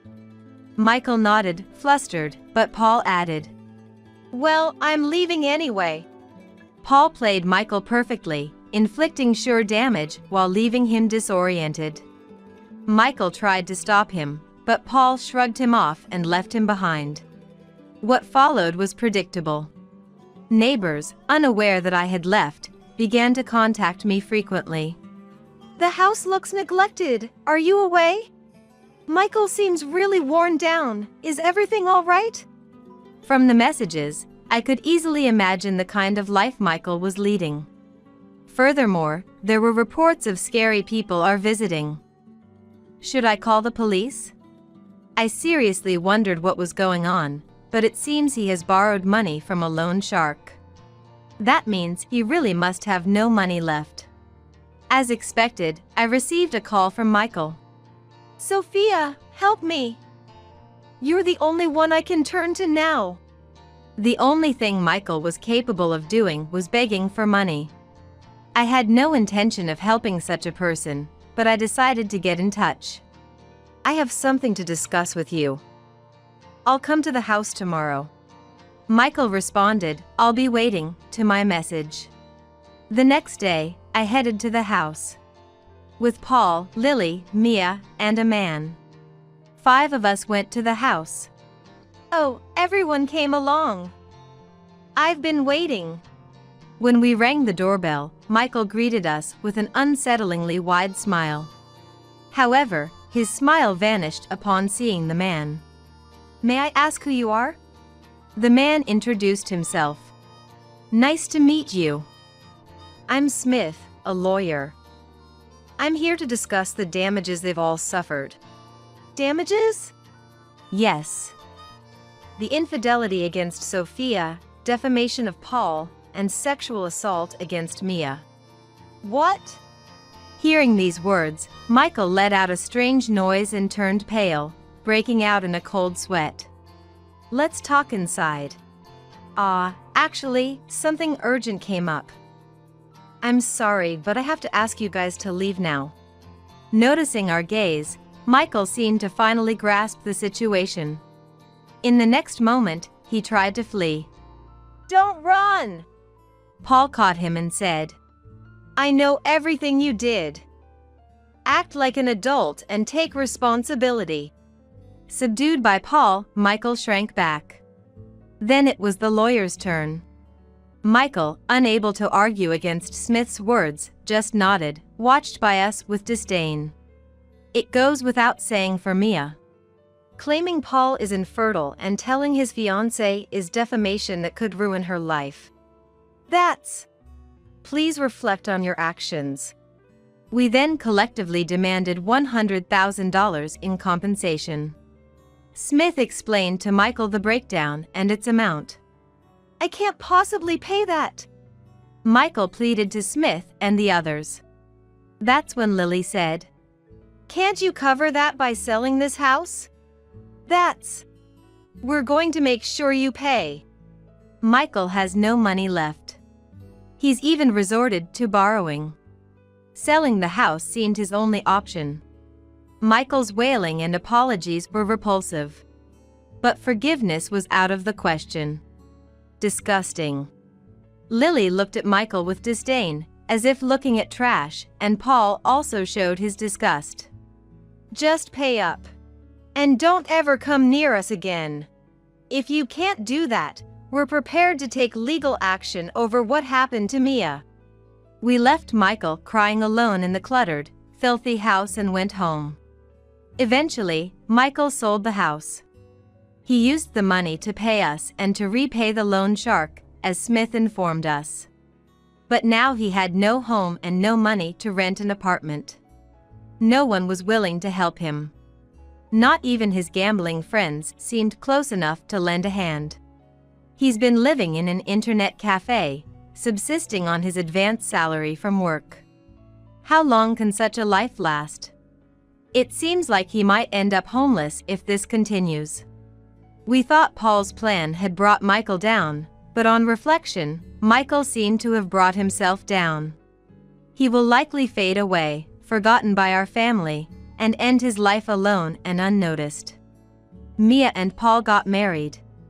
"The child is innocent. I can't let Mia suffer anymore," Paul declared, accepting Mia's child as his own. The amount of internal struggle he must have faced to make that decision. Mia, Lily, and I all cried, but Paul was the only one smiling. Mia gave birth to a healthy girl. "Doesn't she look like Mom?" Lily was the first to say so, seeing the resemblance to me. "And Paul looks like me. If the baby looks like me then," and so we had a DNA test and it revealed the child was indeed Paul's. It seemed there had been a mix-up with the due dates. Mia, Lily, and I cried. But Paul, who had been holding back, cried the most. "I'll make sure they're happy. Both Mia and this child." Paul made that promise. His next plan was truly wonderful. And I intend to support it fully. Stop being a baby just because you're pregnant. John was clutching his glass on the table, about to throw it at me. I covered my stomach with my hands, trying to protect it, and closed my eyes. When I opened them, Harper was crouching in front of me. Harper was holding her head with her hands. Blood was seeping from her hands. Harper, lying on her side, was looking at me. Sis, take this. Harper handed me her smartphone. I nodded firmly and took it. This would be our weapon. I'm Mia, 29 years old. I quit my job due to my pregnancy and became a housewife. My husband John and I were colleagues at the same company and got married after a company romance. What brought us together was our mutual hobby of stock investing. Many people invest and save for a better life, but it's rare to find someone who considers it a hobby. We clicked because of our unusual hobby. After many niche dates, we felt secure in our future and decided to get married. After marriage, we lived in a modest apartment close to our workplace, but after discovering my pregnancy, we decided to move in with John's family. John's father David had passed away 3 years ago, leaving behind his mother Grace and his sister Harper, who were living in a spacious house that seemed too large for just the two of them, so John and I decided to move in. Although it was a bit far from work, the house was spacious and had recently been renovated, making it a comfortable home. Grace was kind, and she welcomed me with a smile when we first met. Harper seemed shy and someone who was hard to read, giving off a plain impression. When Grace found out about my pregnancy, she was overjoyed, saying, Thank you for getting pregnant with John's child. I'll support you as much as I can. And celebrated grandly. When we decided to live together, she said, Let's have fun living together. Which made me feel that there wouldn't be any mother-in-law and daughter-in-law conflict in this house. Looking back, I was mistaken, and this was the beginning of my hell. On the first day of living together, Grace showed me around the house. Grace had always been considerate towards me, always saying, Thank you for being with John. Whenever possible. My friends were against me living with my in-laws, but I wasn't worried at all. My only concern was whether I could get along with Harper. She was always looking down and never made eye contact when speaking. Honestly, it was hard to understand what Harper was thinking, and I found it creepy. She's just shy. Harper is delicate but very skillful with her hands. Grace and John both seemed very considerate of Harper. John bragged about Harper, being proud of her and adored her unusually. According to Grace, Harper would only ask to send a package once or twice a month and usually stayed in her room. She had been reclusive since high school and was not employed. However, she seemed to contribute generously to the household expenses. John's family was a bit strange but a good family, and I felt happy to be a part of it. That happiness lasted until we moved in. That night, after moving in, I was busy unpacking and didn't notice John had returned. I heard a loud voice from the entrance. It seemed like John was angry at the entrance. John, prone to complaining, often found fault with shop clerks and delivery personnel. Assuming he was complaining about damaged moving boxes, I headed to the entrance. What's wrong? Why are you yelling? Did something break? It's not that. The man of the house has returned. Come greet me at the entrance. I was stunned by John's selfish remark. What? John seemed irritated by my lack of response. Don't mess with me. When the man of the house comes home, you're supposed to greet him at the entrance. It's common sense. I was frightened by John's anger and apologized. Sorry. I was busy unpacking. John glared at me with a red face. Also, I'm the man of the house. I'm the head of the household. From now on, you should honor me when you speak to me. I was overwhelmed by his sudden change. That day, I was scolded by John for not preparing dinner and not getting the bath ready. Harper also came out of her room to see what was happening, but then she disappeared and didn't show her face again. After John went to bed, I cried in the bathroom. Why do I have to endure this treatment? I remembered the kind John before we got married. The days he took off his coat to cover me in the cold, the times he gently pulled me close when cars passed by. What was all that for? This isn't the real John. I tried to convince myself that he was just in a bad mood, that he's actually a kind and caring person. Otherwise, I couldn't see how I could continue with this marriage. I used to be so happy, but now all I feel is anxiety. And it seemed like everyone was against me, with no allies. All I could do was hope that John's mood would improve by tomorrow. But my faint hope was quickly dashed. John's attitude the next morning was the same as the night before. Hey, or you. He would refer to me as so, not calling my name.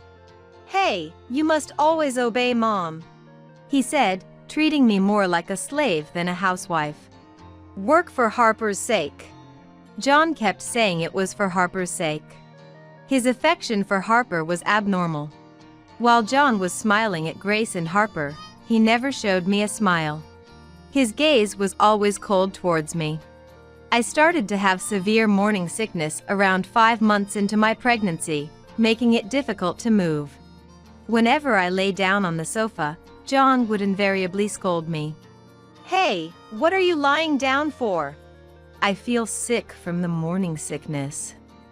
Please let me rest a bit. Morning sickness? That's nothing serious. You're not working, so the least you could do is keep this house clean. Hearing John's irritated voice made the cramps in my stomach feel worse. I was probably tensing up from stress. I knew it wasn't good for the baby, so I tried not to provoke John. If I woke up even slightly after John, he would yell at me. If he found me dozing off, he would start shouting. I was always under surveillance by John, feeling uncomfortable every day. I even thought about divorce, but I couldn't muster the courage for the sake of the baby. John had a good public facade, seen by others as the perfect husband and father. Most texts from friends where I used to work would be like, I'm jealous that John is your husband. John was a trusted employee at the company, good at his job and taking care of his juniors. So he was relied upon by his boss. I couldn't argue and just replied nonchalantly, but the text I received the other day was unbelievable. John was saying that you became selfish and that you're giving him a hard time ever since you got pregnant. You better appreciate you have a good husband, or you're going to be punished. Reading that text, I lost all hope. John was playing the perfect husband outside, and making me out to be the villain. Everyone saw his kind facade, but his real face was that of a selfish man. I complained about John to my parents, thinking my mom would understand, that she would comfort me. Maybe she would suggest coming back home to give birth. But my mom took John's side as well. She was completely deceived by John. I was lectured instead. I couldn't even go back to my parents' home. For the sake of the baby, I had no choice but to endure and keep living. But John wasn't my only enemy. Isn't this soup a bit too salty? Are you trying to make me sick? For some reason, Grace's attitude towards me changed, and she started ordering me around as well. Ever since John changed, Grace began to harass me. Every day, Grace would nitpick and make sarcastic comments. The way you fold the laundry isn't how we do it here. The bathroom isn't cleaned properly. I'm sorry. I had no choice but to obediently follow Grace's words. But when I first met Grace, she had said, I'll support you as much as I can. Where did that go? Was I foolish to believe those words? Grace took advantage of me doing all the housework to laze around during the day or go out to lunch with her friends. And she would always instruct me to make John's favorite dishes. Moreover, she specified shopping at high-end supermarkets. John's favorite dishes take a lot of effort and time to prepare. While feeling dizzy from morning sickness, I somehow managed to cook, and without any appetite, I sat down at the dining table, only to find that somehow the dishes were credited to Harper, with John stuffing his cheeks while lowering the corners of his eyes. Harper prepared the meal again today. You really did a great job, Harper. Unbelievably, all my household chores were being credited to Harper. Harper made all the dishes, and she's also doing the cleaning and laundry, Grace explained to John. Harper, who stays in her room, wasn't there. I wonder how it feels to be praised for something you didn't do. What could Harper be thinking, staying in her room all this time? The harassment towards me wasn't just psychological. John didn't give me any living expenses. Before we got married, we agreed to contribute to a joint account. But John's portion never got deposited. I've been dipping into the savings my parents gave me before marriage and even used up my investment earnings. Recently, I almost had my debit card from my single days taken away. I resisted desperately to keep it. After that, the treatment I received from John and Grace was terrible. Thinking only about protecting the unborn child, I continued my daily chores. Such a life couldn't last. My mind and body were nearing their limits. Struggling to get by, I reached 8 months of pregnancy. One holiday, I spent the morning listening to Grace's complaints while doing the cleaning and laundry. I had to rest frequently because of the tightness in my stomach and could hardly move. Grace, who should understand the difficulties of late pregnancy, pretended not to notice and complained. After complaining, Grace left saying she had plans with friends. John had gone out for golf since the morning. Unable to move due to the physical strain of daily work, I reluctantly hired a housekeeping service. In the afternoon, the housekeeper came and did the cleaning, laundry, grocery shopping, and even meal prep. Feeling relieved that the chores were done, I collapsed on the sofa, unable to keep my eyes open. I needed to put away my half-drunk glass on the table or John would scold me. I must tidy up. But my consciousness faded. I woke up with a pain in my thigh. John was looking down at me with a furious expression. I instinctively rubbed my thigh, apparently kicked by John. Hey, what are you doing? Instead of looking at John, I looked upstairs. Harper was peering down. I hurriedly apologized. I'm sorry, I wasn't feeling well and must have fallen asleep. Pregnancy is no excuse to slack off on household chores. John kicked my thigh again. I grimaced in pain. Why are you letting a housekeeping service do the chores? John was holding the housekeeping contract in his hand. I had left the contract on the table, intending to put it away but fell asleep. Normally, I would apologize, but I had reached my limit. I sighed. I'm 8 months pregnant and have been warned of the risk of preterm labor due to strong abdominal tightness. Pregnancy isn't an illness. What are you slacking off for? I stared at John. Who does he think the father of this child is? You went out to enjoy golf. My body is at its limit. I mustered the courage to confront John. John clenched his fists, trembling with anger. Despite my fear, I felt more indignant towards John. Let me rest a bit.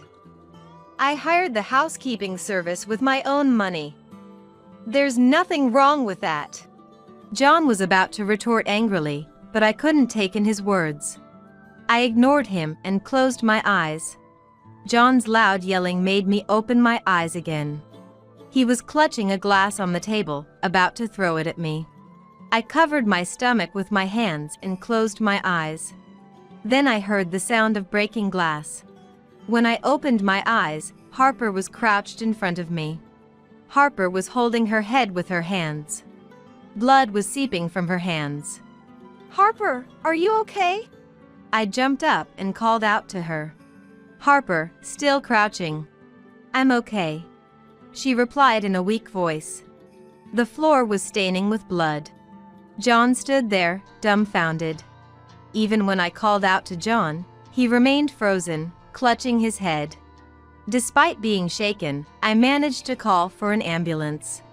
With Harper still crouched down, I brought a towel and pressed it against her head. The towel quickly soaked with blood. The amount of blood made me fear for Harper's life.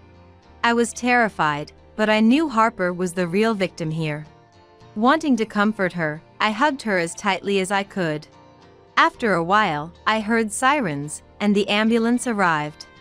I managed to help Harper stand up and walked her to the entrance, supporting her. John, in a panic, I'm not to blame. It's your fault for not doing the chores, kept muttering. At the entrance, I told John to accompany us in the ambulance. However, Harper objected. My brother? No, he's the one who hurt me. I don't want him. John looked displeased, but said nothing more. Urged by the paramedics, I got into the ambulance. Harper, lying down, looked at me. Sis, take this. Harper handed me her smartphone. I nodded and took it firmly. This would become our weapon. I thanked Harper. Upon arriving at the hospital, Harper was immediately taken to the treatment room. I had informed John of the hospital's name where Harper was taken. While waiting for Harper's treatment, John and Grace arrived. What did you do to Harper? Grace immediately directed her anger at me upon arrival. I wanted to retaliate but restrained myself due to being in a hospital, mindful of other patients. Grace, undeterred by the surroundings, loudly complained to me. I won't forgive you if Harper's work is affected. I was astounded by her concern. Grace was more worried about Harper's loss of income than her well-being. Harper's profession is a jewelry designer. She designs rings, earrings, and bracelets from her room. Highly popular and contracted with major jewelry brands. Harper's income must be significantly higher than John's annual salary. Grace's primary concern seemed to be the potential loss of income. Such a terrible mother. The seldom used car and probably even their house were likely purchased with Harper's earnings. It was exactly as I had heard from Harper. Harper had once told me, "Mom cares more about my money than me." Watching Grace blame me, John started accusing me as well. That's right, it's your fault. This happened because you slacked off on the chores. It's all your fault. While they berated me nonsensically, two men in suits approached from behind. I interrupted John and Grace's complaints. Should we ask these gentlemen here if I'm really to blame?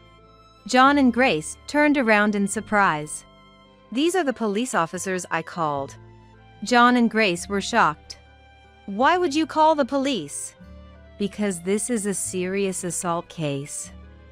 John threw a glass, and Harper got seriously injured. What are you talking about? You did it. How could they twist the story like that? I stared at John, who averted his eyes. Sighing, I began playing a video on Harper's smartphone that I had received. The video captured me being kicked by John and everything up until I called the ambulance. Watching the video, Grace turned pale. She looked at John. John, what is this all about? John remained silent, head down. Grace turned to me. Why do you have Harper's phone? Harper gave it to me to protect me. To protect you? What do you mean? Explain. Grace demanded, trembling. In this household, I had one ally. Harper was on my side. From the day we moved in, Harper was aware of Grace's harassment and John's violence. She occasionally came out of her room to check on me. Horrified by how badly I was treated, and decided to leave evidence by installing hidden cameras around the house. I showed Grace additional footage. Everything you've done to me is captured here. The footage, complete with audio, captured John's verbal abuse and Grace's dehumanizing behavior, eliciting puzzled looks from the police officers present. John and Grace's faces contorted. Who's the real culprit here? I smiled maliciously. But why would Harper side with you? I smiled broadly. That's because Harper was bullied and exploited by you, I said in a low, menacing voice. Harper, too, was a victim of Grace. John and Grace, perhaps intimidated by my presence, took a step back. Until John and I lived together, Harper was harassed by Grace. Harper started her career as a jewelry designer while a student, initially earning very little. Grace, frustrated that Harper's pursuit was not profitable, tried to kick her out. It was David, still alive at the time, who stopped her. David created a bank account specifically for Harper and provided financial support. Eventually, Harper's talent was recognized, and she started earning an income, but by then, David had passed away. Harper planned to leave home to escape Grace, but found herself unable to do so when Grace took control of her bank account. For Grace, keeping Harper at home meant having more income. Moreover, with Harper around, John would often return home. This made Grace even less willing to let Harper go. Grace was frequently harsh to Harper. She repeatedly say, John is my only real child. Harper had a boyfriend and considered eloping when our living together was decided. And that's when the harassment shifted towards me. The night we moved in, I was berated by Grace and ended up crying in the bathroom. That was when Harper approached me. I never thought she would bully a pregnant woman. That person is a devil in human form. Will you join me in defeating the devil? From that day on, our joint struggle against Grace began. The smartphone Harper handed me in the ambulance became our weapon. Grace was flustered by the incontrovertible video evidence. John stood frozen, trembling. At that moment, the police approached John and Grace. Let's hear the details at the police station, they said in a cold, impersonal tone. John turned to leave, but the police blocked his way. I haven't done anything wrong. I have no obligation to go, said Grace, trying to push past the police. Then, the treatment room door opened, and Harper, with a bandage on her head, came out in a wheelchair. Are you okay, Harper? I'm fine, brother, Harper replied without looking at John and asked the police to take them away. Please take these two to the police station quickly. I'll do anything. Testify, provide evidence, you name it. Harper glared coldly at John and Grace. The police took John and Grace by the arms and led them away. Are you okay, Harper? I rushed to Harper after the police took John and Grace away. Yes, I'm fine. Just a small cut on my forehead, Harper said, smiling at me. I smiled back, relieved. Head bleeds easily. And I'm just in my wheelchair for a precaution since I injured my head. I'm glad it's not serious. Harper couldn't be discharged until the test results came out and had to be hospitalized for the day. As I was about to go back for our things, Harper's boyfriend, Michael, arrived. Michael was shocked to see Harper in the wheelchair and hugged her, half crying. Harper, reassured, also cried. I quietly left the room, not wanting to intrude. The next day, Harper was discharged after the tests showed no serious issues. Harper and I returned home together. Michael, worried, followed us. Grace and John had not yet returned. We decided to search for Harper's debit card, thinking it was our only chance. In the afternoon, John and Grace returned. Seeing me sitting on the living room sofa, they immediately started accusing me. How could you? Yeah, because of you, Mom and I got lectured at the police station, John said. I stood my ground, retorting. After all, I had strong allies by my side. Be glad you weren't filed a complaint against it. You even led my sister astray. I'll never forgive you for this. Then, Harper and Michael came down the stairs. Who's been led astray? John, seeing Harper, was taken aback. Harper held the debit card in her hand. Grace's expression changed instantly when she found it. John, Mia wants to give you something. Harper hinted at me with a look. I presented the divorce papers in front of John. You're not seriously thinking of divorcing me, are you? Yes, I am. John clutched the divorce papers tightly. Enough with the jokes. Just sign it. It's more manly to just fill it out quickly. I've always thought you and Mia weren't a good match. What do you mean? Mia is too good for you. Now, hurry up and write. Like under a spell, John placed the divorce papers on the living room table and started to fill them in.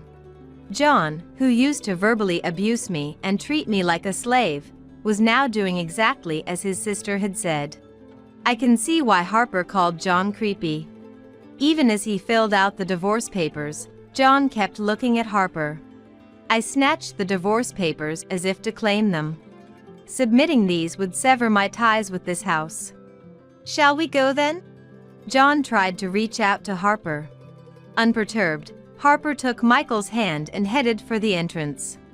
I gave John and Grace a cold look. I will never forget what you did to me, Grace. And don't you forget either, John. With that, I left the house with Harper and the others. This isn't over yet, I muttered to myself. I sent an email to John's workplace, dubbing it a divorce notification. I also sent a video to my friend at his workplace. Now, everyone will see John's true colors. Lately, he hasn't been talking to anyone. My friend emailed me. I think John's going to quit his job soon. Later, I consulted a lawyer for free advice and filed for divorce alimony and child support. Given John's nature, I also requested a restraining order to prevent stalking. I agreed not to file a police report in exchange for getting the child support in a lump sum. Now, I won't have to worry about non-payment. John didn't come near me thanks to the restraining order, but I heard he came begging to Harper. John ambushed Harper on her way home, crying and clinging to her feet. John directed all his anger at Grace. It's your fault Harper hates me. Mia leaving is also your fault. You took away all my happiness. After lashing out at Grace with his grievances, he left the house. Harper told me that Grace had contacted her. Grace seems to be living like a recluse, concerned about the neighbors' eyes. To that Harper told me, "This is the retribution for what she did to me." With a cold look. 2 months later, I gave birth to a healthy boy. Harper was there for the birth. I want to have a cute baby like yours someday. Michael, standing behind her, blushed, which I found adorable. I sent the video to my parents, who had blindly trusted John and refused to believe me. My parents apologized profusely and went to complain to Grace. Their house had become littered with trash with no one cleaning. Grace's response was slow, even to their complaints, and my parents left feeling terrified. Anyway, I have a son who is the apple of my eye and a strong friend named Harper. Life as a single mother will have its challenges, but it seems like it will be enjoyable. I still have the money I saved from investments before marriage, and it's doing well, so there's no rush to return to work. Seeing how remorseful my parents are, it might be nice to go back home. I'm considering taking it easy at my parents' house for a while. A wife who neglects her housework is not needed in this house, right? Such a useless woman does not deserve to be my son's wife. Leave this house! Chloe, my mother-in-law, said this to me, and with a smile, I replied, Understood. I left the house and went back to my parents' home. Probably Chloe will storm into my parents' home. I don't know what will happen to me from now on. I am Sophia, a 25-year-old housewife. I married Timothy last year and have been living a smooth life. Except for one thing, Chloe's presence makes our newlywed life less peaceful. Chloe is a son-obsessed, clingy mother. especially since Timothy is an only child. We live at a medium distance and meet only a few times a year. Whenever I see Chloe, she annoyingly checks whether I am taking good care of Timothy. Last time we met? You're taking care of Timothy properly, right? Listen, Timothy loves meat and hates fish. You remember that, right? I remember you said during our first meeting that your favorite dish to cook is fish stew. If you're serving Timothy the same thing, I won't let it slide. She said. Chloe seems desperate to make sure I am doing my household duties and making meals that Timothy enjoys. Timothy loves the fish stew I make, and we have never had any trouble with meals. I can let it go, but she looked at my clothes, saying, "You're dressed so inappropriately. When standing beside Timothy, you should dress to match him. A short skirt? How vulgar. Are you trying to tempt other men?" I was utterly baffled. My skirt was knee-length and quite modest. Timothy has a simple style, and my outfit that day matched his. It seemed Chloe didn't want me to outshine Timothy. When you two are together, everyone's eyes go to Sophia. It's because of the bright colors of your clothes. From now on, wear a white shirt and black pants. Don't wear anything else. Chloe, beaming as if she had a great idea, got a wry smile from me. Thankfully, Timothy stood up for me. "What are you talking about, Mom? I think Sophia is cute no matter what she wears, and she should wear what she likes. Stop hassling her with your weird demands." Saying. Chloe often comes up with these nonsensical requests. On the other hand, my father-in-law is harmless but doesn't contribute positively either. He always seems preoccupied, either reading the newspaper or watching news on TV, never joining in our conversations. He turned a blind eye to whatever Chloe said to me, right in front of him. I've tried to talk to him several times since getting married. But because he shows no interest in chatting, the conversation dies down quickly. Honestly, visiting my in-laws has always been a burdensome event for me. Then one day, I started feeling unwell and couldn't manage the household chores. I thought my headache and slight fever would pass, but Timothy was worried and decided we should visit a doctor the next day. It was a Saturday, and Timothy had the day off. Our usual clinic was only open in the morning on Saturdays. The doctor asked if I could be pregnant, and I remembered my period was late. "Maybe I am pregnant," I said, and took a pregnancy test right there. The result was positive. We immediately visited a nearby gynecologist, and it was confirmed I was pregnant. Timothy and I were overjoyed. Especially Timothy, with tears streaming down his face. Sophia, thank you. He kept thanking me over and over again. But when we reported the pregnancy to our parents, Chloe showed up at our house carrying a huge bag. I was suffering from severe morning sickness and was holed up in the bathroom, unable to come out. As the doorbell was repeatedly rung, I hurried out of the bathroom to answer it, and there was Chloe. "Chloe? You were trying to pretend you weren't home, weren't you?" "No, I was just in the bathroom." "I don't care, just let me in." I staggered to the door and opened it. Chloe was holding a large Boston bag, and I had a bad feeling. "We're going to live together until the baby grows up." I was stunned by Chloe's sudden words.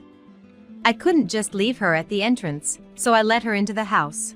"I'll make some coffee," I said, and headed to the kitchen, and called Timothy while waiting for the water to boil. It was a weekday afternoon, and Timothy was at work as usual. I was worried if he would answer, but he did after a few rings. "Sophia? Is something wrong?" "Hey, Chloe came over. She's carrying a big bag. Do you know anything?" "Eh? I haven't heard anything. But she said she would come by soon. I never thought she'd come when I'm not home." "I see. I'll ask Chloe for the details." "Sorry.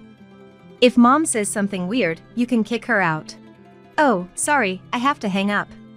Timothy seemed busy and hung up. As if I can just kick her out because she says something weird. He really doesn't get it. I sighed a little.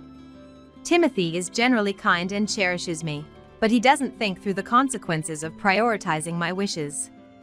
I can imagine the uproar Chloe would make if I tried to kick her out. For now, I just prepared the coffee and served it to Chloe. Chloe, what brings you here today? Timothy is at work, he'll be home around 6 p.m. This doesn't look good.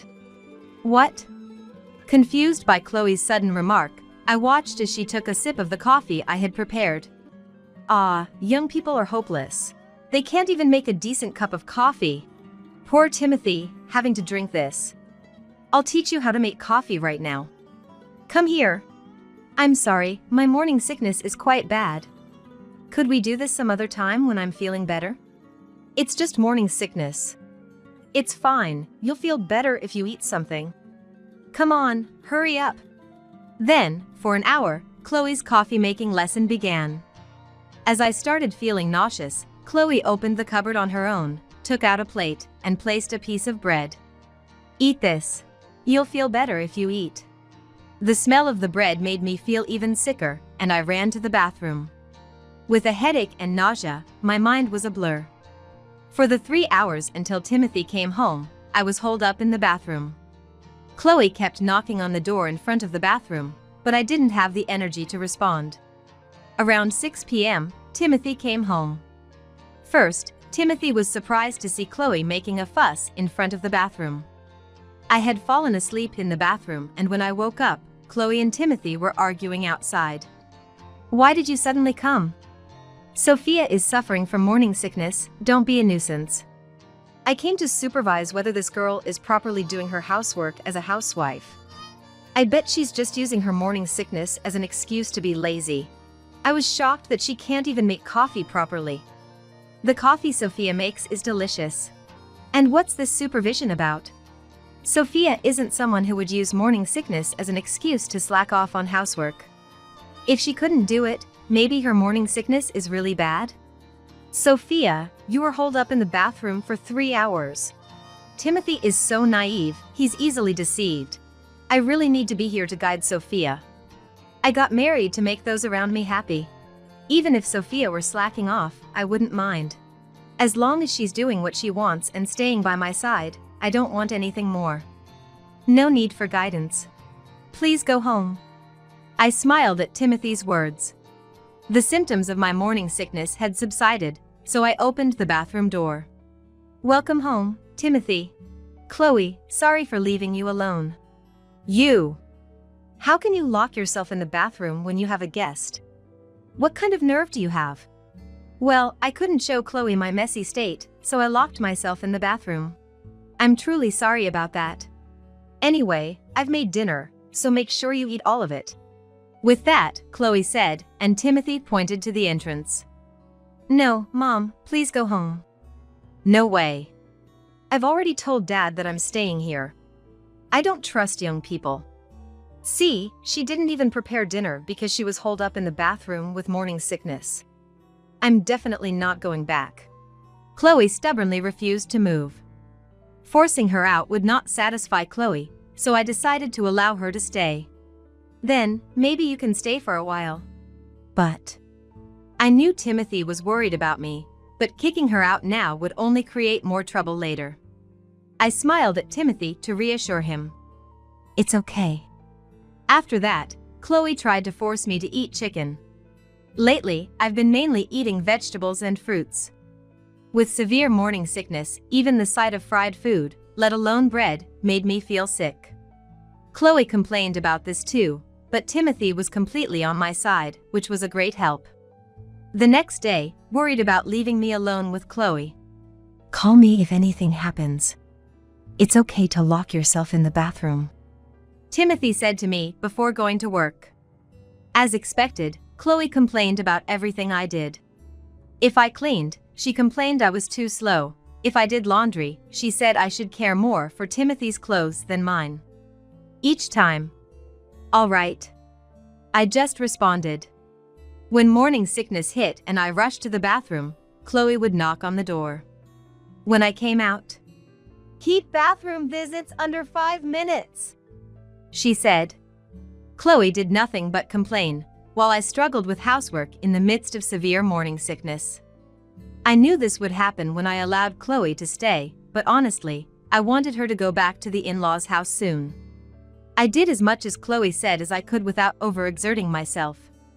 Timothy, except for one day when he was late due to a company drinking party, came home early without overtime, and there didn't seem to be any major problems. After about 5 days of living like this, Chloe finally said something to me. That day, my morning sickness was particularly bad, and in the middle of cleaning, I left the vacuum cleaner and rushed to the bathroom, unable to come out for many minutes. Then Chloe stood in front of the bathroom and began to yell. Hey you! Weren't you in the middle of cleaning? Are you expecting me to do it? Enough is enough! Claiming to have severe morning sickness, are you just slacking off? Thinking you can just hide in the bathroom? I didn't have the energy to respond to Chloe, but she kept complaining endlessly. The symptoms of my morning sickness had subsided, but I didn't feel like facing the continually fussing Chloe, so I just sat on the toilet seat waiting for Chloe to calm down. As I was sighing, wondering whether to call Timothy. A wife who neglects her housework is not needed in this house, right? Such a useless woman does not deserve to be my son's wife. Leave this house, Chloe suddenly said. I immediately came out of the bathroom and understood. I replied with a broad smile and went straight to my room. Chloe followed me, looking puzzled, but I locked the door to my room, making sure she couldn't enter. Then, I packed a travel bag with some clothes and valuables that I had stored in my closet. Knowing Chloe would try to stop me if I left now, I waited until she left the front of my room. Chloe kept knocking on my room's door, but after waiting for about 2 hours, she finally left. I heard a door close in the distance, probably her going to the bathroom. I grabbed my bag and immediately left the house, getting a taxi to my parents' home. When I arrived at my parents' house, my mom, who was a housewife and at home, was very surprised. My dad wasn't at work, so I explained the situation to my mom first. I understand that Chloe loves her son and doesn't think highly of me. But still, it's annoying to be complained at up close. My mom didn't get particularly angry, but just gave a wry smile. Well, mother-in-law and daughter-in-law conflict is common everywhere. It might be good for you to stay home for a while. Chloe seems like she can look after Timothy. You think so? Aren't you going to get mad about what she's doing to your daughter? Well, Sophia, you must be up to something, right? My mom seemed to see right through everything. Then, I contacted Timothy and told him I would stay at my parents' house until Chloe went back home. Timothy also felt it was safer that way, and I relaxed at my parents' house for the first time in a long time. The next day, as expected, Chloe came to my parents' house. When I opened the door and showed my face, Chloe turned red and started making a fuss. Why are you back at your parents' house? Hurry back and make Timothy's dinner. It's a failure as a wife to go to such lengths to avoid housework. But I replied with a smile. Eh? I just did what you told me to, right? You said to leave, didn't you? Are you saying I should have slept outside instead of going back to my parents' house? What's with this girl? So irritating. I didn't really mean for you to leave. I'm just saying you should do your housework properly. I was doing my housework as you told me to. I don't understand why I have to do it quickly, but the quality of my housework doesn't change just because I went to the bathroom in the middle. Then Chloe's eyes narrowed in anger. Don't talk nonsense. When I was pregnant, I didn't go to the bathroom so much. Eating makes the nausea go away. Despite that, you don't listen. Then, from behind me, Mom came. With a troubled look, Mom gently spoke to Chloe. Chloe, you had a different symptom, didn't you? My daughter has different symptoms. She's a different person, so it's natural for her morning sickness symptoms to be different. Please don't assume she's the same just because you experienced it. What are you saying? Children should listen to their parents. At that, Chloe seemed taken aback for a moment, and I smiled. Huh. I see. So Chloe, you just wanted to manipulate me to do as you wish? No one will act exactly as you want them to. That includes Stephen as well. Confused by my words, Chloe tilted her head. Stephen? Your husband. You're so busy meddling in your son's household that you've completely forgotten about your own. Perhaps it's time you return to your own home? Then Chloe started making a phone call. Probably to her husband's number. But the call didn't connect, it seemed like she was blocked, and in a panic, Chloe rushed back home. Later, I heard from Timothy that when Chloe returned to the in-laws' house, there was only a divorce application stamped by her husband and a note with a single line on the table. The note apparently said that he would take all the retirement pay as the distribution of property, and everything else would be left to her. Chloe tried contacting her husband at his workplace, but he had already retired, and his whereabouts became unknown. But in reality, he hasn't retired from his job yet. He was staying for a month for handover and had asked the company to tell Chloe that he had retired if she called. Actually, Timothy and I knew where he was. He was staying in a business hotel and planning to live with a relative in a distant region after retirement. We were supposed to inform him when Chloe filed for divorce, and he said he wanted to start a new life then. About a week ago, when Chloe came to my house and it got late, I called him. "Chloe is at our house, are you okay, Stephen? Aren't you lonely by yourself?" When I asked him kindly, Raphael, who usually hardly spoke, opened up about his true feelings. Maybe because it was over the phone and not face to face, he could speak without stress. Sophia, you're the only one who worries about someone like me. My wife has always treated me like an ATM, never as a husband. When Timothy was young, if I tried to play with him, she'd say, "Don't touch him, you're dirty, stay away." Maybe that's why Timothy became unsure how to interact with me. I've always been timid and lived a rather dull life under my wife's thumb. You're right, I've always been lonely. At that moment, I thought I could use Raphael to drive Chloe away. There would still be interactions with Chloe in the future. If I forced her out now, I could be endlessly complained at. In the worst case, if Chloe persuaded Raphael to leave their house and said they had nowhere to go, they might both end up at our house, making it difficult for us to refuse. I discussed it with Timothy, and he had been aware since he was young that his parents were a sham couple and wanted to do something about it. I had Timothy pretend to be working overtime and visit the in-laws' house to have a heart-to-heart talk with Raphael. Raphael then confessed to Timothy that he wanted a divorce from Chloe. So, we decided to have Raphael proceed with the preparations for the divorce. I had been waiting for the right moment when Chloe would seriously listen to me. I thought she might calm down a bit in a place away from her own territory, like my parents' house, and thankfully, it worked better than expected. Faced with her own issues, Chloe quickly returned to the in-laws' house, so I decided to go back to my house too. Timothy and I then persuaded Chloe.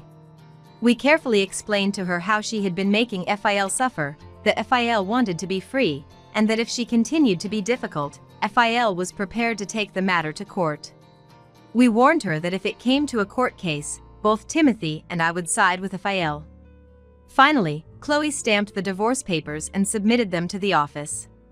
After that, Chloe ended up living alone in the in-laws' house. She seemed lonely and wanted to live in our house, but Timothy firmly refused. If you come here, Sophia will go back to her parents' house. If that happens, I'll never consider you as my mother again. Just like you ignored Dad, I'll ignore you as if you didn't exist. With Timothy's firm statement, Chloe, dejected, went back to the in-laws' house. I feel fortunate to have such a reliable husband. As for Raphael, as soon as Timothy informed him about the finalized divorce, he immediately moved out of the relative's house and into a small apartment. He got a job in the same field as before his retirement. Though his income dropped a bit, he's more relaxed than when he lived with Chloe and now happily immerses himself in his hobbies every day. Later, I safely gave birth to a baby. A healthy girl. When I'm in trouble, my mom helps as much as possible, and Chloe is only allowed to meet my daughter when I permit it. Thanks to this, I'm managing to raise my child without stress. I believe that, though there will be challenges ahead, as long as I'm with Timothy, who cares deeply for me, we can overcome anything.